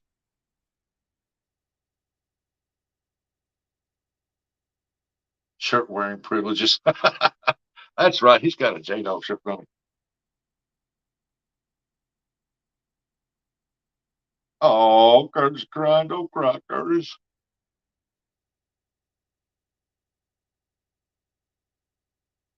Now, we all know Eric wants to keep J Dog to himself. Host weird, open minded, maybe inshore, brackish water fishing. We can go almost anywhere.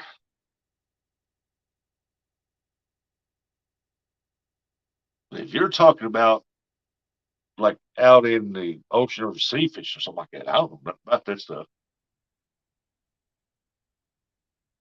My suggestion is wherever you go, talk to some of your local bait shops and find out what some of the best baits for whatever type of fish you're going for, and the rig setups. What do they recommend? Uh, what kind of baits they've been using for that type of species of fish they're going for, and that helps out a lot. Are we still coming down there to see you guys this weekend, J Dog? No, Curtis. Curtis said okay.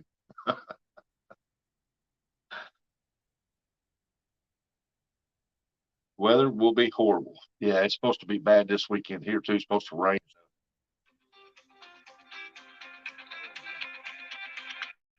Hey, somebody message John Orr, tell him I'm live.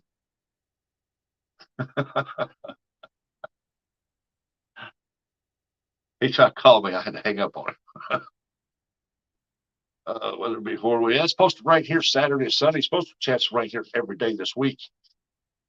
But Saturday is supposed to have AM showers over in Kentucky. I don't know about here, but AM showers over there, then plain off and not rain. So hopefully, me and Possum Outdoors, we can get over and get on some skipjack.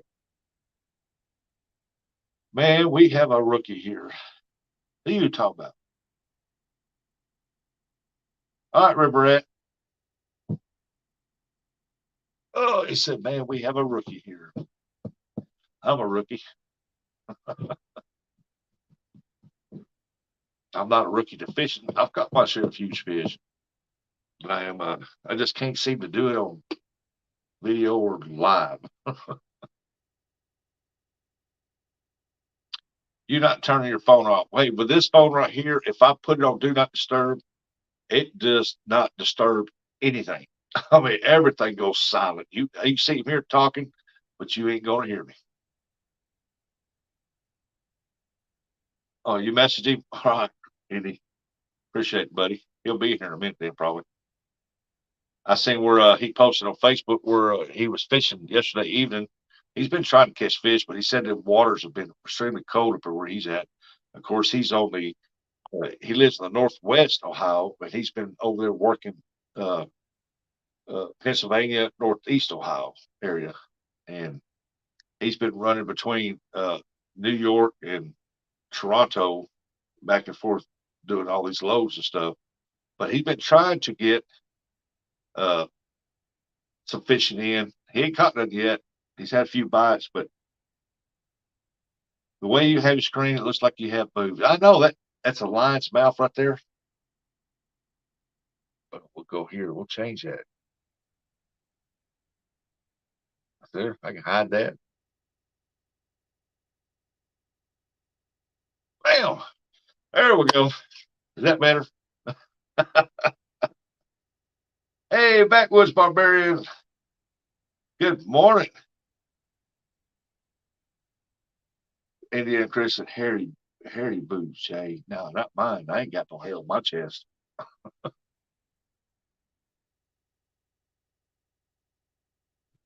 I always enjoy the under boob action. Oh, that's a good one. Yeah, I turn the comment. I gotta post that one.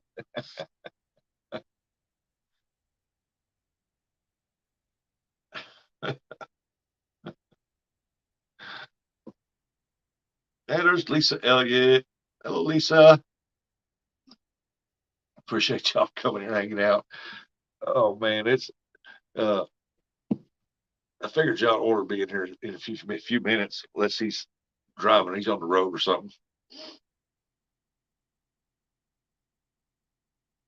But Andy, keep them occupied, keep them laughing. I got to go. My coffee should be done. I'm going to go get me a cup of coffee, and I'll be right back.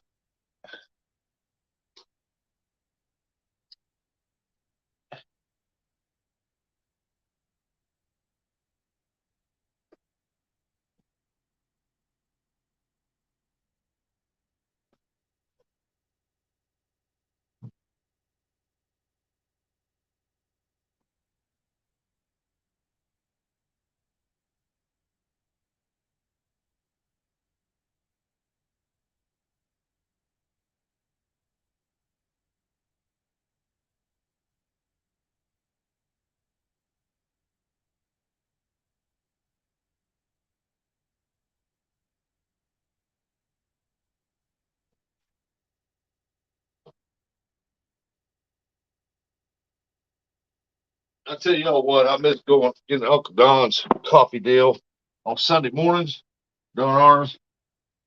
But and I've been away from YouTube for a while because I've been it's skipjack season, and I'm gonna be doing that for the next 2 months.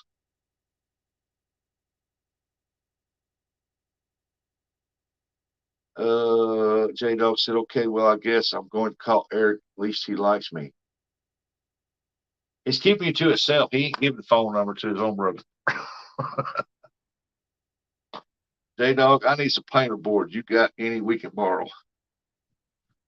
Oh, you did, Chris? Awesome, buddy. Thank you. I wasn't for sure if he was up or not because the other day he worked his tail off, man. He had like 4 loads, I think, and he slept in till 9 o'clock. So I wasn't for sure if he was up or not. I can't hear you right now, Curtis. I'm talking to Eric. Oh, poor Curtis.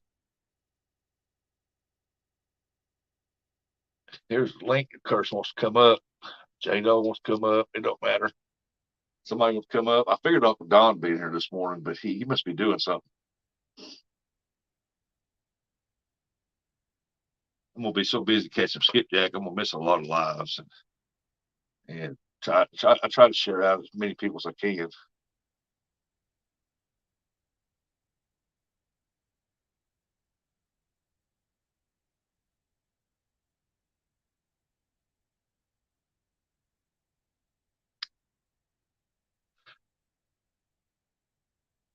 J Dog, I've seen you.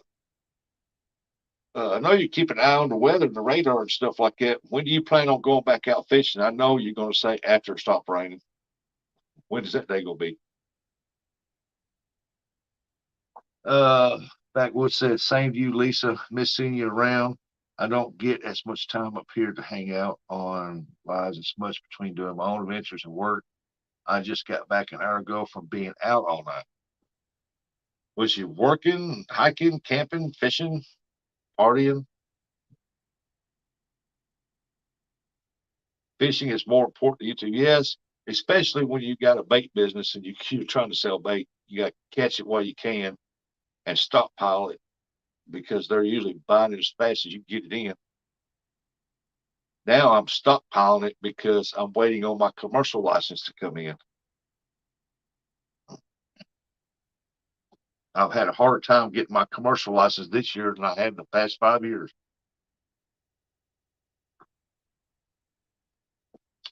Oh, he's getting ready to get uploaded, loaded up. Okay. He must be getting off on his first load then. I was out in an old abandoned trapper's cabin. Did you spend the night out there? Man, I hope you got a video of that. That'd be awesome.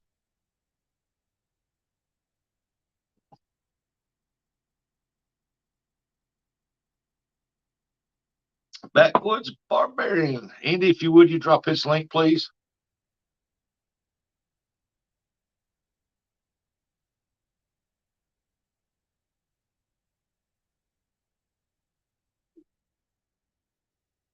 I can't remember if I sent Indy and Chris any stickers of mine. If I haven't, Indy, I apologize. Uh,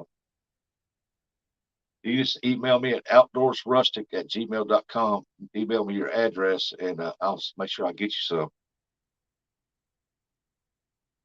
I don't know. They changed the regulation up on it some. Before, I would just call up there and I would give them my information and buy them, and they would it would go into my heritage card deal. But now I've got to fill out this long form deal, and I'm still waiting.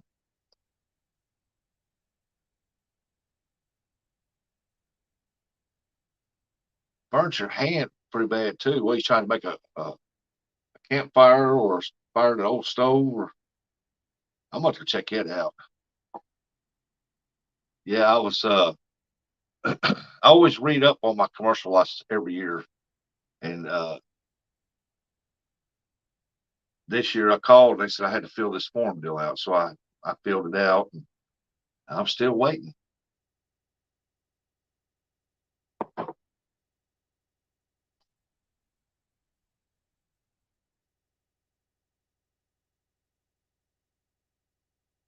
I don't know why they changed it.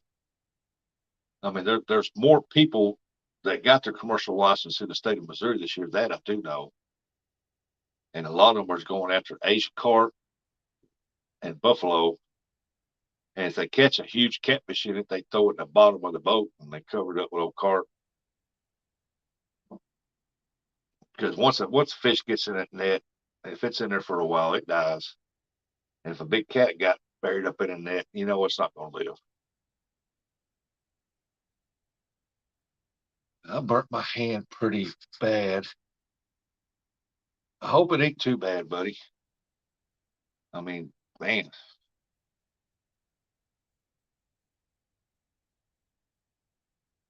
Would you like us to call the governor for you? No. I've got a couple friends that works up there in our government here in Missouri, and uh, it's like I posted a deal on Facebook about our water and how brown it was. Next thing you know, I was being uh, it made it up to the governor, watched it. He knows who I am, and he sent two officials down here to check everything out. I'll get them. Hey, the Bullock Experience. Good morning, Kelly. Good morning, everyone listening while doing laundry. Well, I did that all by yesterday. I ain't got no more to do right now. No, brown water's never good. We need new water lines in this town because you can turn on the outside faucet out there and that water, brown water, just comes out of that right there. So alkalinity water, the water line's about stopped up. It's turned to rust now. They last year I got them to finally got them to open up the fire hydrants to do a massive drain, and they opened up one, and it ran for an hour straight with nothing but like pure thick mud water.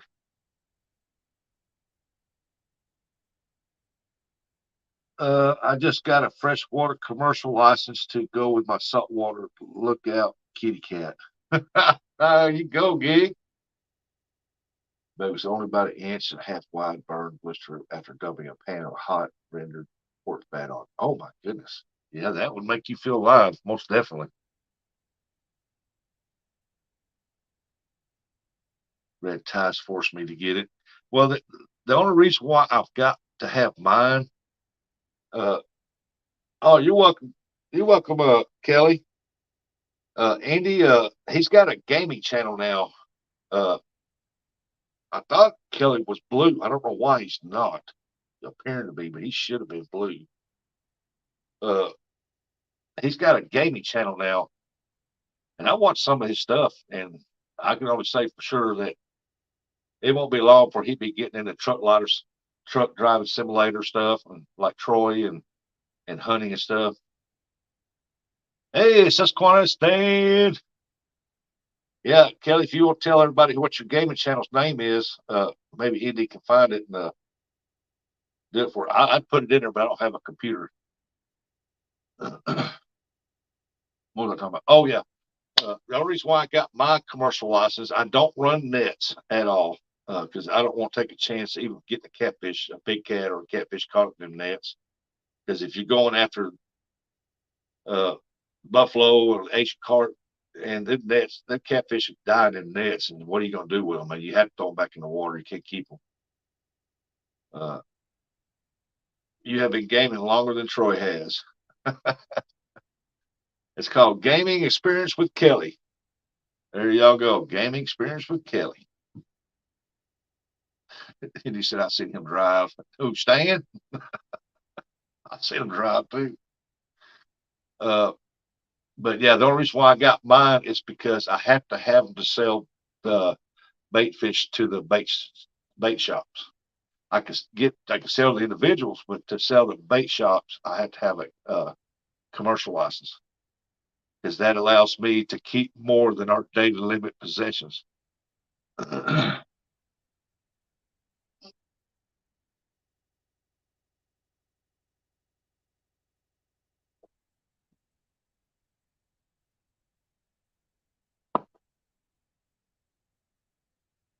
So until them come in, I'm gonna fill my deep freezes.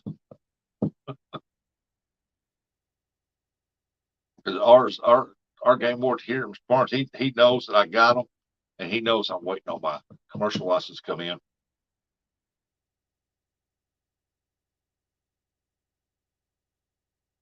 Well, experience, I'll check it out. Yeah, Kelly, you gonna try to get in on that truck driving stuff? Let's see. Gaming experience. Gaming experience with Kelly. Yeah, that should be it.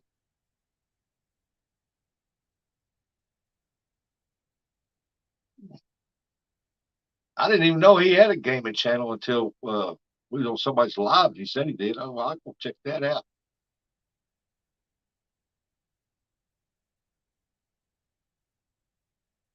So that way, if I get notifications, he got dropped some videos or something like that. I'm gonna share him out because I have uh, I have a lot of uh, subscribers and friends that do the gaming stuff, and I try to share out people that does the games.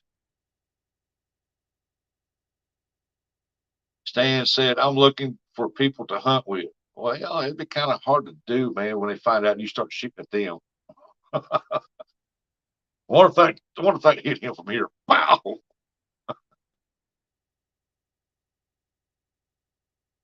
Stan likes the hunting games.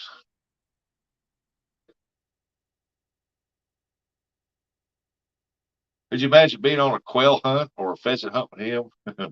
And y'all walking through there, and one jumps up and you turn around and you're right there at the end of his barrel. Pow! Like, what the heck? Where'd you get your hunt license? You been certified? I watch a gamer called Bay Area Bugs. He's awesome. I never heard of him. That would be, oh, that'd be terrible. Because if he hunts like he drives a truck,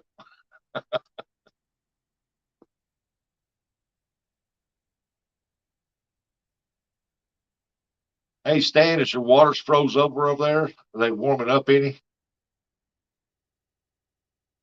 My wife is the gamer in our family. Me, I just like to fish and travel.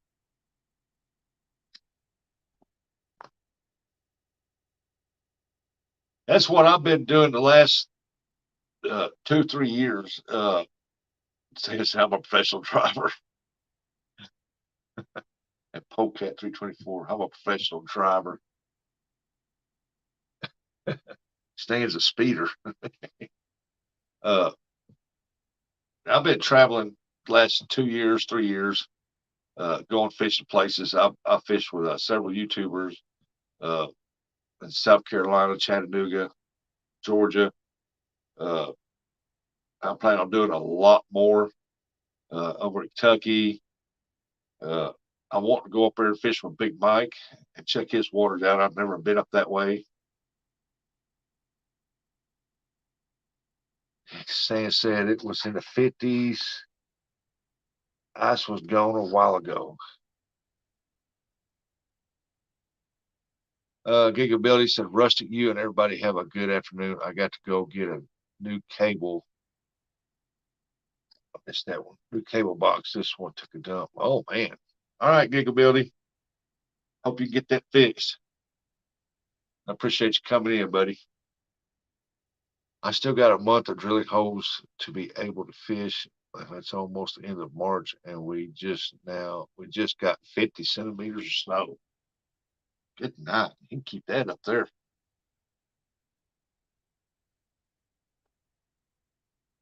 Said host, we down in Arkansas, drop in sometime. We're at Arkansas. I'm in Missouri. I'm just across the state line, about an hour from the state line, outside of Blytheville, Arkansas.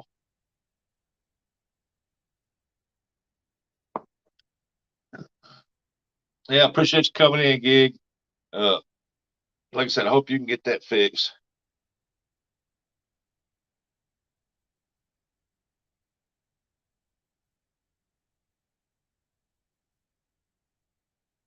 I like watching Gigability's videos too, man. They catch some different species of fish out there. Some I've never seen before.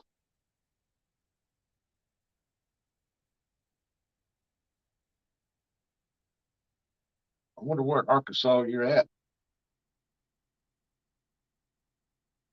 My daughter lives in Manila. We're in northwest Arkansas. Oh, uh, that puts you over close to the Ozark Mountains, wouldn't it? Not too far from probably Branson, Missouri.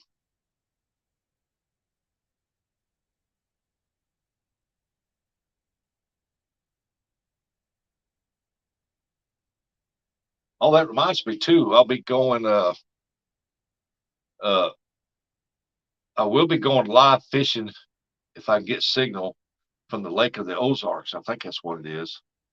Uh, we're going to be staying up there for a few days, fishing on that lake up there. They got some huge flatheads and some huge blues. I'm gonna try to catch some bluegill for live bait and take some skipjack up there, and I'm gonna see if I can't latch on some of their. They got some huge blues and stuff in there, and they said that there are some monster flatheads in that lake. We're going up there to stay with some friends. They supposed to have a couple boats, and they want to take me out. They want to go fishing with me and stuff like that, and in the boat. And then I think as for now, I will be doing a live. I will be on a live. Uh, I think tournament that night on 4th of July night.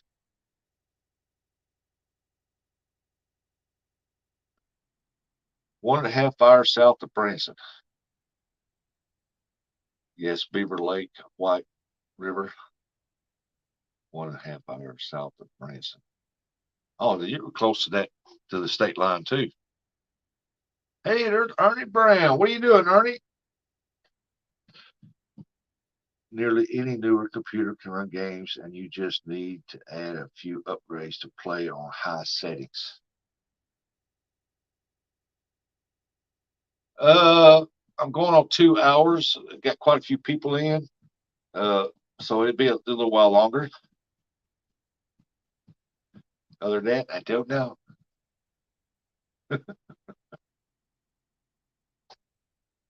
See if we can get Ernie come up here this morning.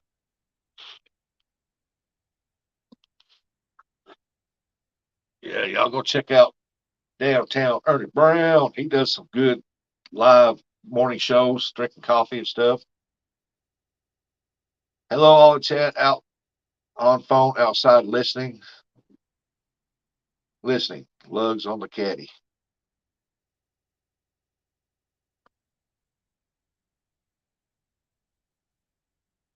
Were you tightening the lugs? Or you taking the wheels off? Or why? Uh, why? What's up, Indy?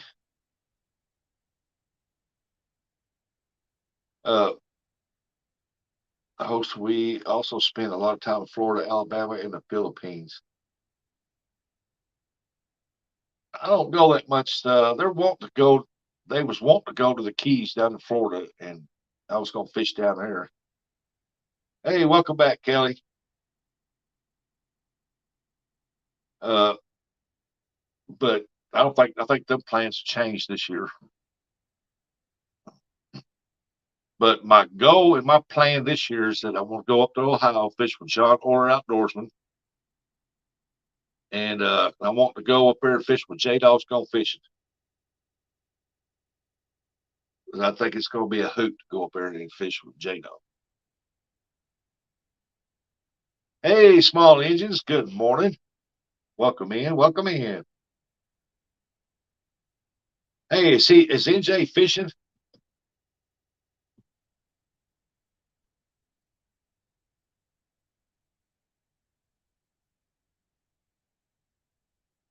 Loosening them up so I can take tool back. It's Torque's head. I'm putting red lugs on it. Oh, okay.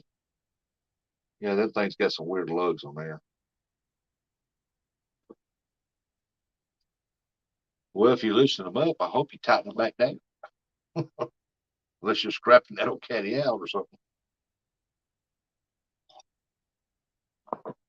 I never got a notification he went fishing.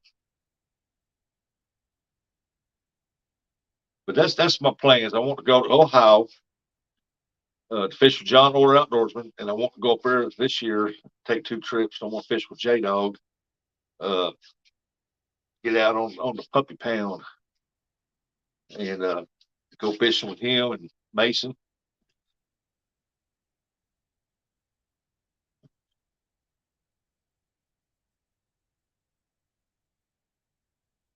Y'all see that one NJ caught yesterday? I think it was 17 pound, just a hair over 17 pound channel cat. That big channel cat, dark color.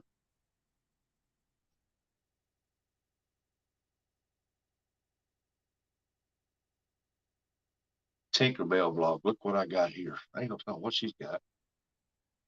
Fishing plans are the best plans. Yep, but sometimes the best laid out plans don't come to fruition because something's always happened.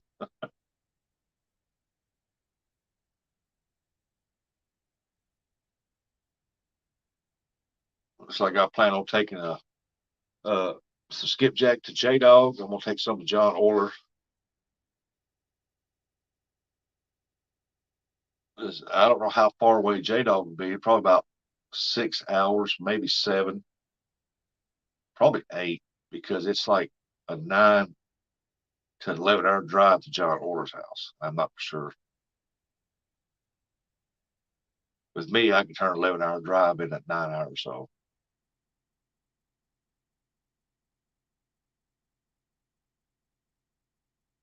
do y'all have any plans to go fishing with anybody this year?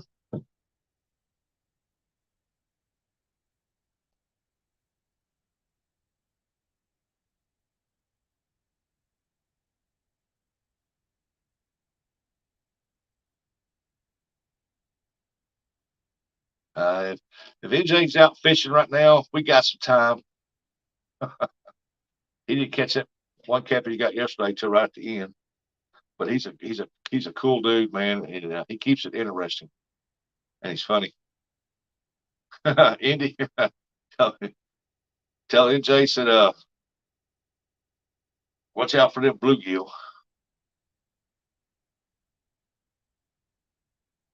Won't be much longer in his waters. The bluegill will be spawning in his waters. He is a 2.5 hour drive north of me. I am 6 hours east of Paducah. Yep, I figured J Dog was about 8 hours from me. I can probably get there about 7.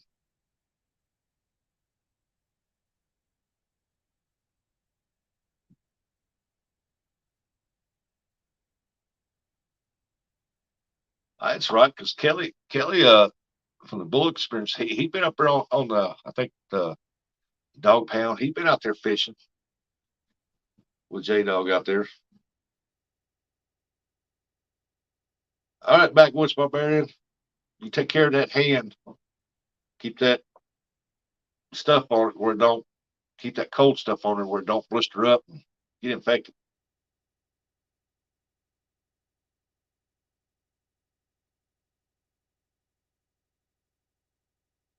Let's go check that video out after I get off here to check that out, that old cabin.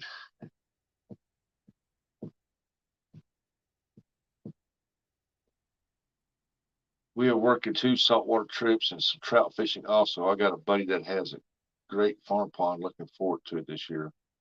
Hey, some of them farm ponds are some of the best fishing. They got some big fish in them things. Got to go, Rust. Got to go. Got to go, Rustic. Got a doctor's appointment today. See you next time, my friend. Okay, River Rat. I hope the doctor gets you a clean bill of health. Thank you so much for coming in. Thank everybody for coming in today. Appreciate it. You just don't know how much. Just to hang out, drink some coffee, shoot the breeze. With me and old C3PO right here. But oh, make him my co-host, I guess. Yep. What do you think about that? He says, "Hello, everybody." What we got here? Oh, there's some people in the chat over there.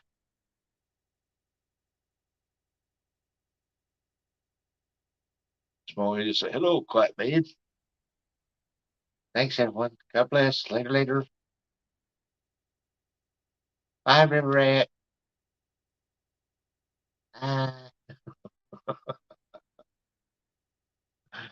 my grandson. He loves that thing.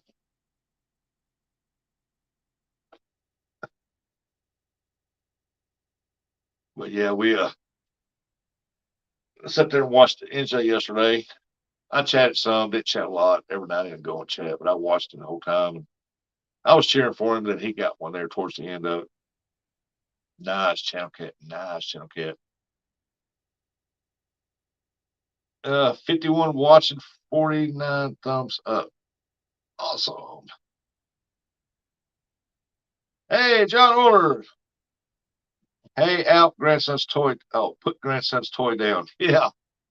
John, he loves that thing. You, Miss Kimberly, sent him that, and he loves it. I begged him to take it home. He said, nope, it stays here on our desk.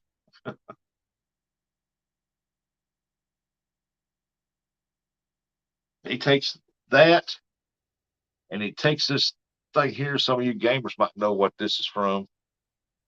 But he takes that, and they fight each other, or they talk, or they go do something, and sit on the desk just playing with them. That Roblox or whatever that is. I don't know what that is. Leadfoot.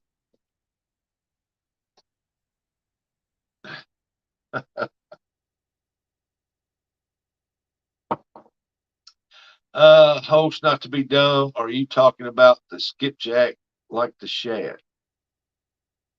No, skipjack is a whole different breed than a shad. I mean, you could kind of put them in the same deal, except for skipjack is a meat eater. They eat live bait. Most of your shad are algae eaters. They like a gizzard shad will eat little bugs or something like that. And some of your yellow threadfin shad will eat little bugs. But yeah, Leadfoot is a CB handle. Hey, Guerrero. Hello, everyone. Be away from phone in a minute. Guerrero. But yeah, skipjack is a more aggressive type fish.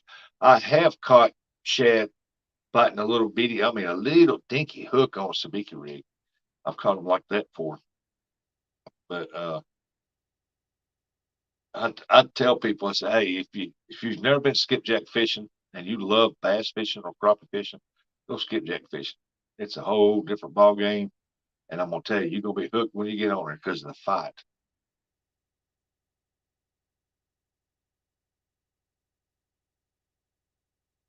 Because I know a lot of people that catch a bunch of them up for their fishing season, and then just keep catching them and release them because they just love that fight. I mean, they just do things fight. Only downside to the skipjack is once you put your hands on them, you pull the scales off. I mean, the scales are real easy to come off, and when you look at your hand, it'd be covered in scales, and so that's not very good for them. When you release them back in the water with no scales on their sides, it'll cause sores on them.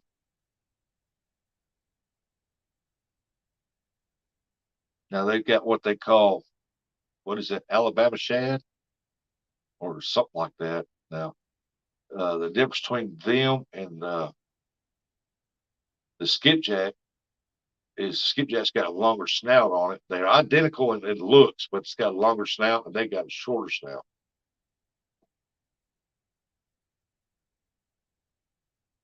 I've been catching some good ones. John Orr will tell you that. I've been catching some about 3 pound monsters. A lot of people would get those just put on trout lines.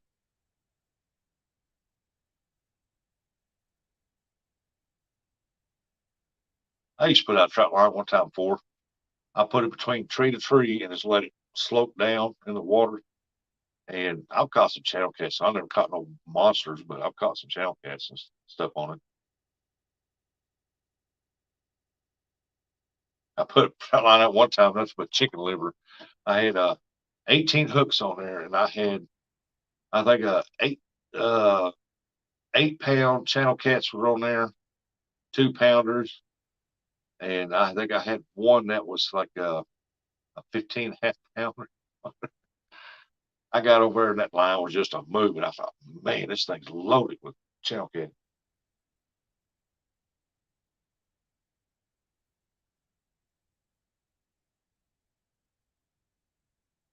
That's back when the water got real high up in the woods and stuff.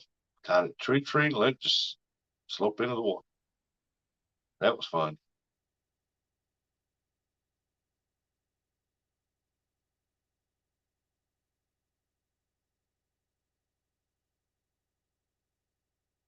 Oh, let's see. Guerrero. We got John. He's getting his truck loaded up. He's more than likely he is probably chaining it down, putting straps on it. Host, thanks for having me. Got to run, fish on. See you soon. All right, American couple. You have a good one. If I'm up at Branson and I'm fishing, y'all more come on up fish with me. I'll let you know where I'm at. He said the forklift's coming. Gotta go. Yep, they're fixing to load him up.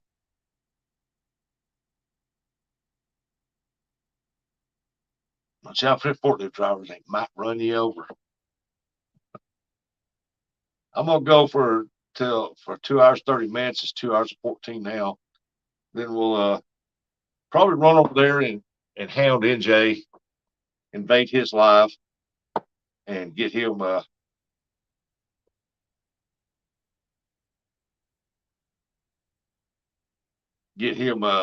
him on so he gets some catfish caught. Because yesterday he had a beautiful day. Yesterday the sun was shining. It was beautiful. The wind was kind of blowing a little bit, and he said his water was kind of cool, and it was cool out in the air. So he got him a new spot to fish. He said he was going to continue fishing that spot because he was told that there were some huge channel cats in there. And NJ said, "Hey, he just did a spur of the moment live. Hey, you tell him keep going live. Here pretty soon I'm gonna shut this down. We're gonna go over and invade him." I like watching NJ. And if you would drop his link down to his live deal, and we'll go over there and invade him here in a little bit because he's fun to watch. Now he yesterday when he caught that big I started doing a little video of it, but I'm not going to cut a video out of his live unless he gives me permission, because there was one spot in there that I just laughed my butt off because he was so happy and tickled pink that he caught this thing. When he pulled it out of the water, he was going, hee hee hee. I'm like, that's excitement right there. He was so excited he caught that dude, man. His new PB, and I thought that was funny. So I still might cut that out of his video and just send it to him so he can post it. Because and then doctored up and just put something with excitement in it. I mean, because that's no, just to me, that's entertainment. When somebody gets that excited, and I'm telling you, he was excited, man. He was ecstatic.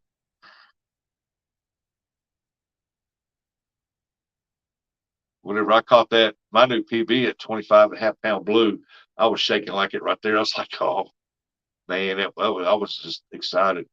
I thought to myself, man, if I caught a 50, 60 pounder, I'd probably pass out.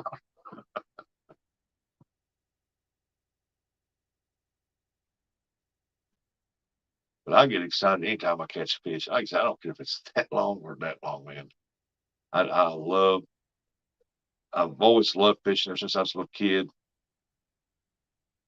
And I'll be up there catch a crappie, and I catch them little bitty ones, man. I catch a ton of little bitty ones out there casting, and I just have a blast.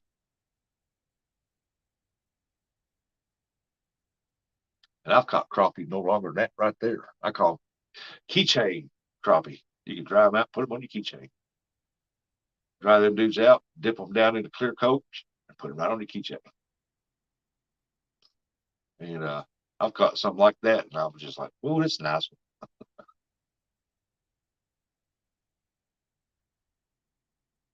So I enjoyed it when I seen NJ get a. I enjoyed it when I seen NJ. Well, I enjoyed it for him to he caught that new PB, man, because he reminded me of back when I was a kid and I'd catch a big cat, and I'm like, I was just happy. Keychain minnows, yep.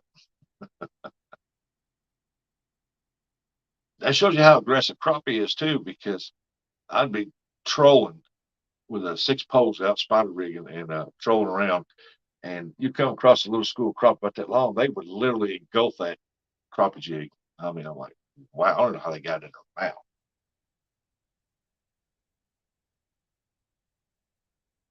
But like all fish, they're fish serve two purposes, man. They eat and they breed. That's it. They feed and breed. That's it. And the other main purpose is that we eat them. It provides the food source. But when it comes to just them, they just swimming around eating and breeding.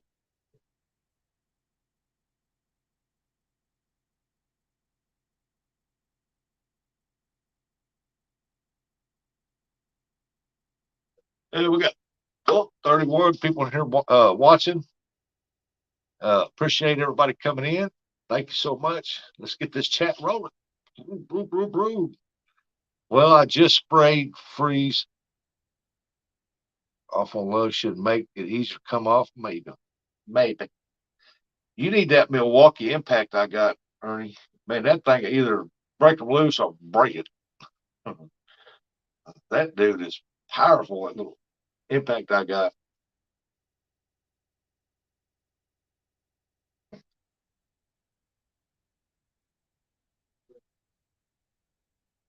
My arms are peeling. I got sunburn.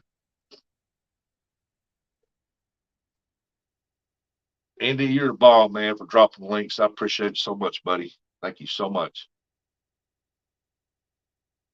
He said I got 38. Oh, I got 40 now. Awesome. Yeah, I don't have that kind of cash.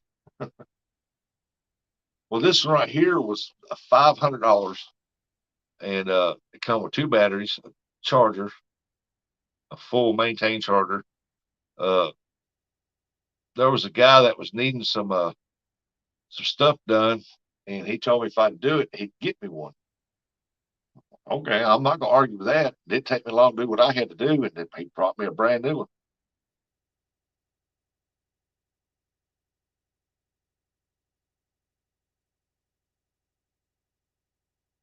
Yeah, Andy, that's why I say you're the supporter of the year, buddy. You're channel supporter of the year. You got you're starting to make good content, stuff like that, man, and you support channels like you just don't believe.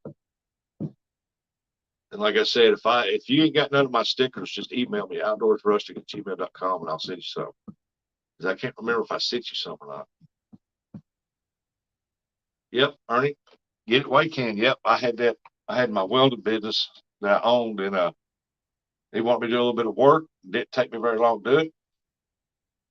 I think by the time I added it up, I had about $200 invested in it. He went and bought this man of his word. He went and bought that brand new Milwaukee Impact, the $500 one, and he gave it to me.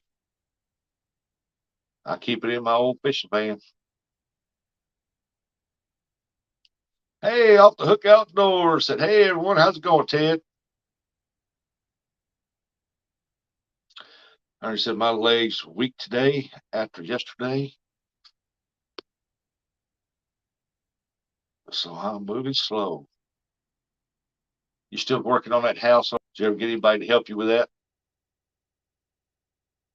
I know somebody that has a box truck. Curtis, you still in here? Where's your brother at?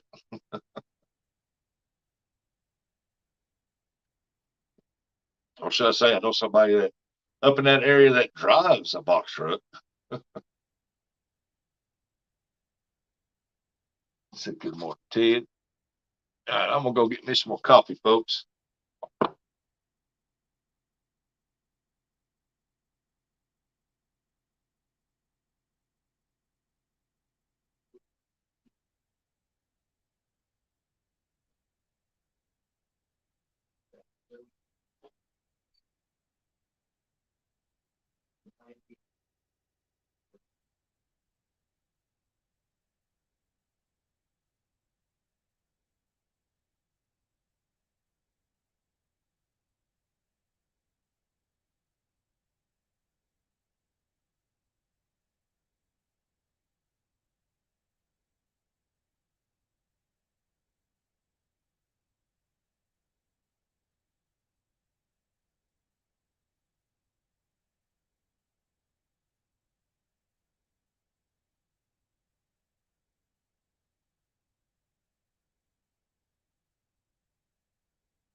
I tell you what, I got to mow my yard. If it don't quit this raining, my yard's gonna get 2 foot tall.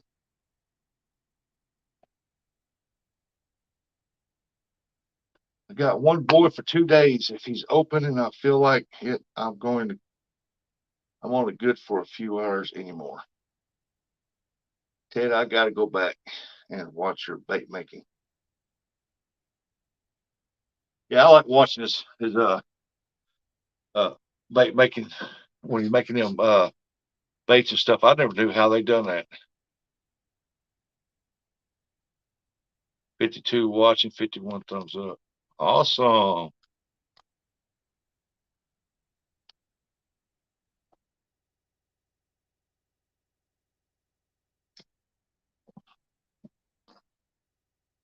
I think I need to get with several people and get a trophy just for channel supporter of the year. And we pick out a channel supporter of the year and get him a trophy.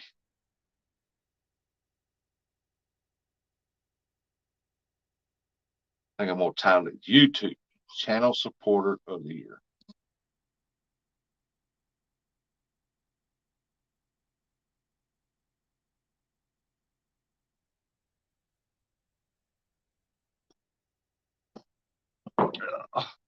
What do y'all think about that? We always appreciate everybody coming in, and we're always doing stuff for other fishermen and stuff like that. And it's like that. I held a supporters night giveaway where all the channel supporters that share out everybody's links, and it's constantly there, finding links that nobody else can and share them out. I had that one night, so I think I want to do a trophy, have one made up, and me and about, I'm gonna say three others. So if there's a tie, the tie wins, and we're going to pick a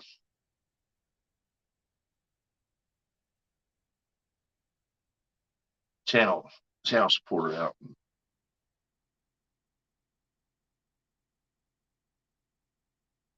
Hey, 717 Detector, how you been? Welcome in, welcome in. Because I think they deserve more recognition than what they're getting. 717 said, hello, hello, hello. Hope everyone is doing good.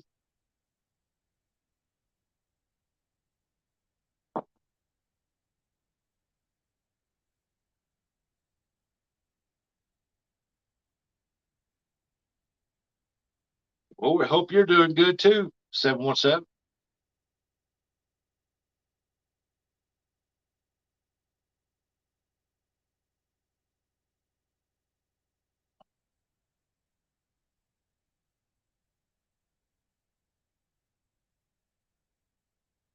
I mean, we all support each other's channels.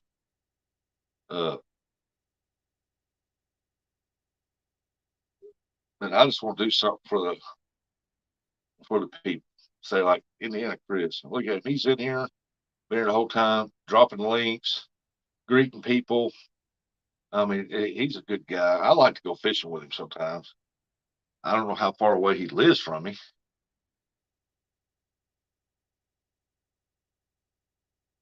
I just know he lives in Indiana. Can you metal detect in the rain? Yeah, I imagine. He said, yes, sir. I like to get me one when I go up to Kentucky and search them rocks for lead sinkers. Would it pick up lead?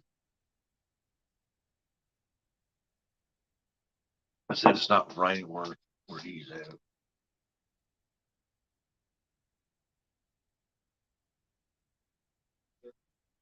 Oh, you've never tried it? Man, you need to go watch 717 Detector, and he's part of a group where there's other metal detector stuff at. Uh, man, they find some interesting stuff, man. But the one thing that I found out that they find the most of, especially in the South, is the Union soldiers, their buttons off their coats and jackets and stuff. They find a lot of them. Oh, it'll pick up lead because I like to scan them rocks and find lead, and I bet I could find probably 200 or 300 pounds of lead over there. Oh, yep. That's one thing. I watch a lot of these guys. I watch 717's videos, and I watch several others like Hot Mess Fishing. She's doing all these metal detection now, and there's several more that I've met over there that I watch theirs. And the most thing that they find the most of in the South is either nails, uh, old pull tab soda lids, or old Pepsi caps that you had to pry off with an opener, and a lot of Civil War buttons. So when my half brother passed away, I should have got his detector. I found a U.S. buckle also. Oh, that's awesome. Indy said it was a 2K rig. Okay, 717. I got a question for you. Uh, oh yeah, it blows your mind when you find it. I got one for you. Say someone like me. I've never done metal detecting. I've seen it done. I've had people come into my yard and detect and find old coins and stuff like that. But uh, for somebody like me, just starting out on a low budget, what would be a good metal detecting machine to use? Just to say to start out, like just to find lead. I mean, that would pick up lead.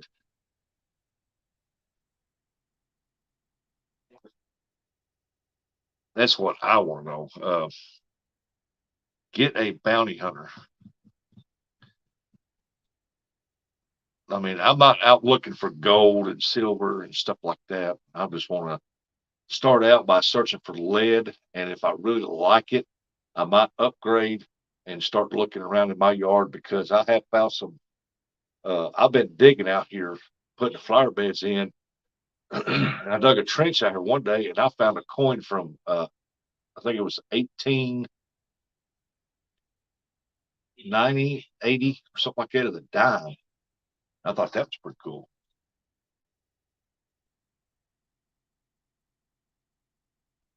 Most places sell the bounty hunter for $100. Is it pretty say would it be pretty accurate for uh lead to start out? You can find gold and silver with a bounty hunter. I found a lot with my first gold class ring I found with the bounty hunter. Okay, that'd be cool.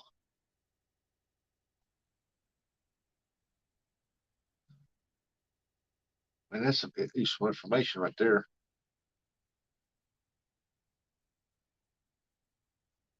Chris, can I metal detect with your yard? What Chris say? My house was built in 1941. I imagine there's items out in my yard. Probably a lot of nails.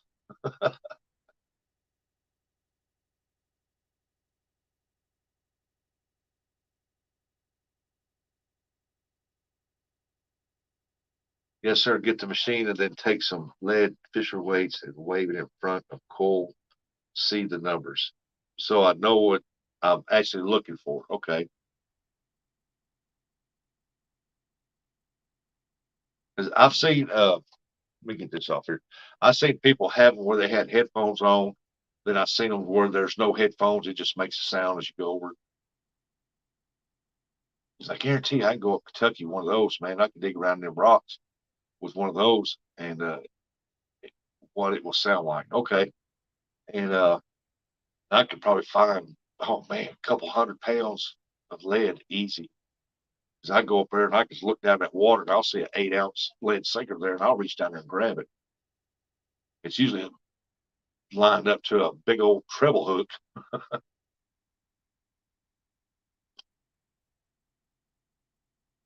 Because I used to have a wad of big treble hooks they used for snagging, and I gave them away. They were brand new, nothing wrong, brand new. People just got them, got down the rocks, trying to snag, and they gave the rocks, and they break the line off. I picked up so much line over there, you know, treble hooks, sinkers. It's when the skipjacks start, they hit a low spot to where they stop hitting from 30 minutes to an hour, 20 minutes or whatever. I'll get up and start looking to the rocks and I'll find jig heads, sinkers, treble hooks. I said, all right, boys, I'm out. Have a good day. All right, 717. We appreciate you coming here and answering questions for us. I'll look that up, the bounty hunter, and I'll go check that out. Probably won't be doing no videos on it, but I'll be checking it out. I'll leave that metal detecting video see on you guys. Chris said, you want to come and detect? Okay. I've got one. The lot next to me is where a lot of people metal detect right over here in my yard and in that back part because that house was built in 19 between 1918 and 1927 at the latest. And it's gone now. I tore it all down, but the earth and everything is still there. And a guy wanted when the house was standing, he was wanting a metal detector. He come here to my house to work on something. He was a metal detector guru, enthusiast too. And he went, I said, yeah, go ahead. And he metal detected around it. He found some old pennies. I mean, some old pennies, an old quarter, old pure silver quarter over there. And finally, I had to tell him, hey, you don't have to get out of my yard, man. You can gather up all his money. I'm going to search his yard. But I'll let him go as long as he wanted to. But I did tell him, I said, any marbles you find over you dig up, I'll get those. I basically got 3 city lots, 100 by 165. That's what I got here I got 3 lots here around my house, and they're 100 by 150. Speaking of hot mess fishing, she just put on there, it says this Indian head painting or something.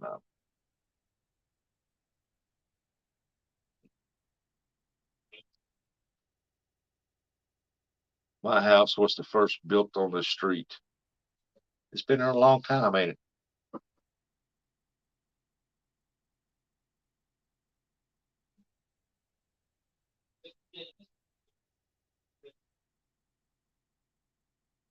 All right, everybody. Appreciate all y'all coming in. Andy, you rock, brother. Thank you so much for coming in here. Support the channel, dropping links. Everybody, thank y'all so much for coming in and visiting. But I'm gonna shut this bad boy down, and then we're gonna run over and harass NJ. Maybe we can't stick a few bluegill on him. Make him run around. So thank y'all so much for coming in. I hope everybody has a great, blessed day. If it's raining, stay dry. If the sun's out, get out and enjoy the day. Because y'all know it's gonna get cold again. It's going to, you know. We got what they call an Indian winter still gonna pop up here in a little while, probably. Because blackberry season's coming up. You know when blackberries start producing, it's gonna get cold again. NJ Live, there it is. Catch y'all again. Peace out, says Indiana Chris, and he dropped NJ's live before he left. I see y'all later. Appreciate you everyone coming in. Thank y'all so much for sharing me out, hitting a thumbs up. Thank you for the super chats. Wouldn't be here without you guys. And to my grandbabies watching, love y'all. Bye bye. Thank you, Andy.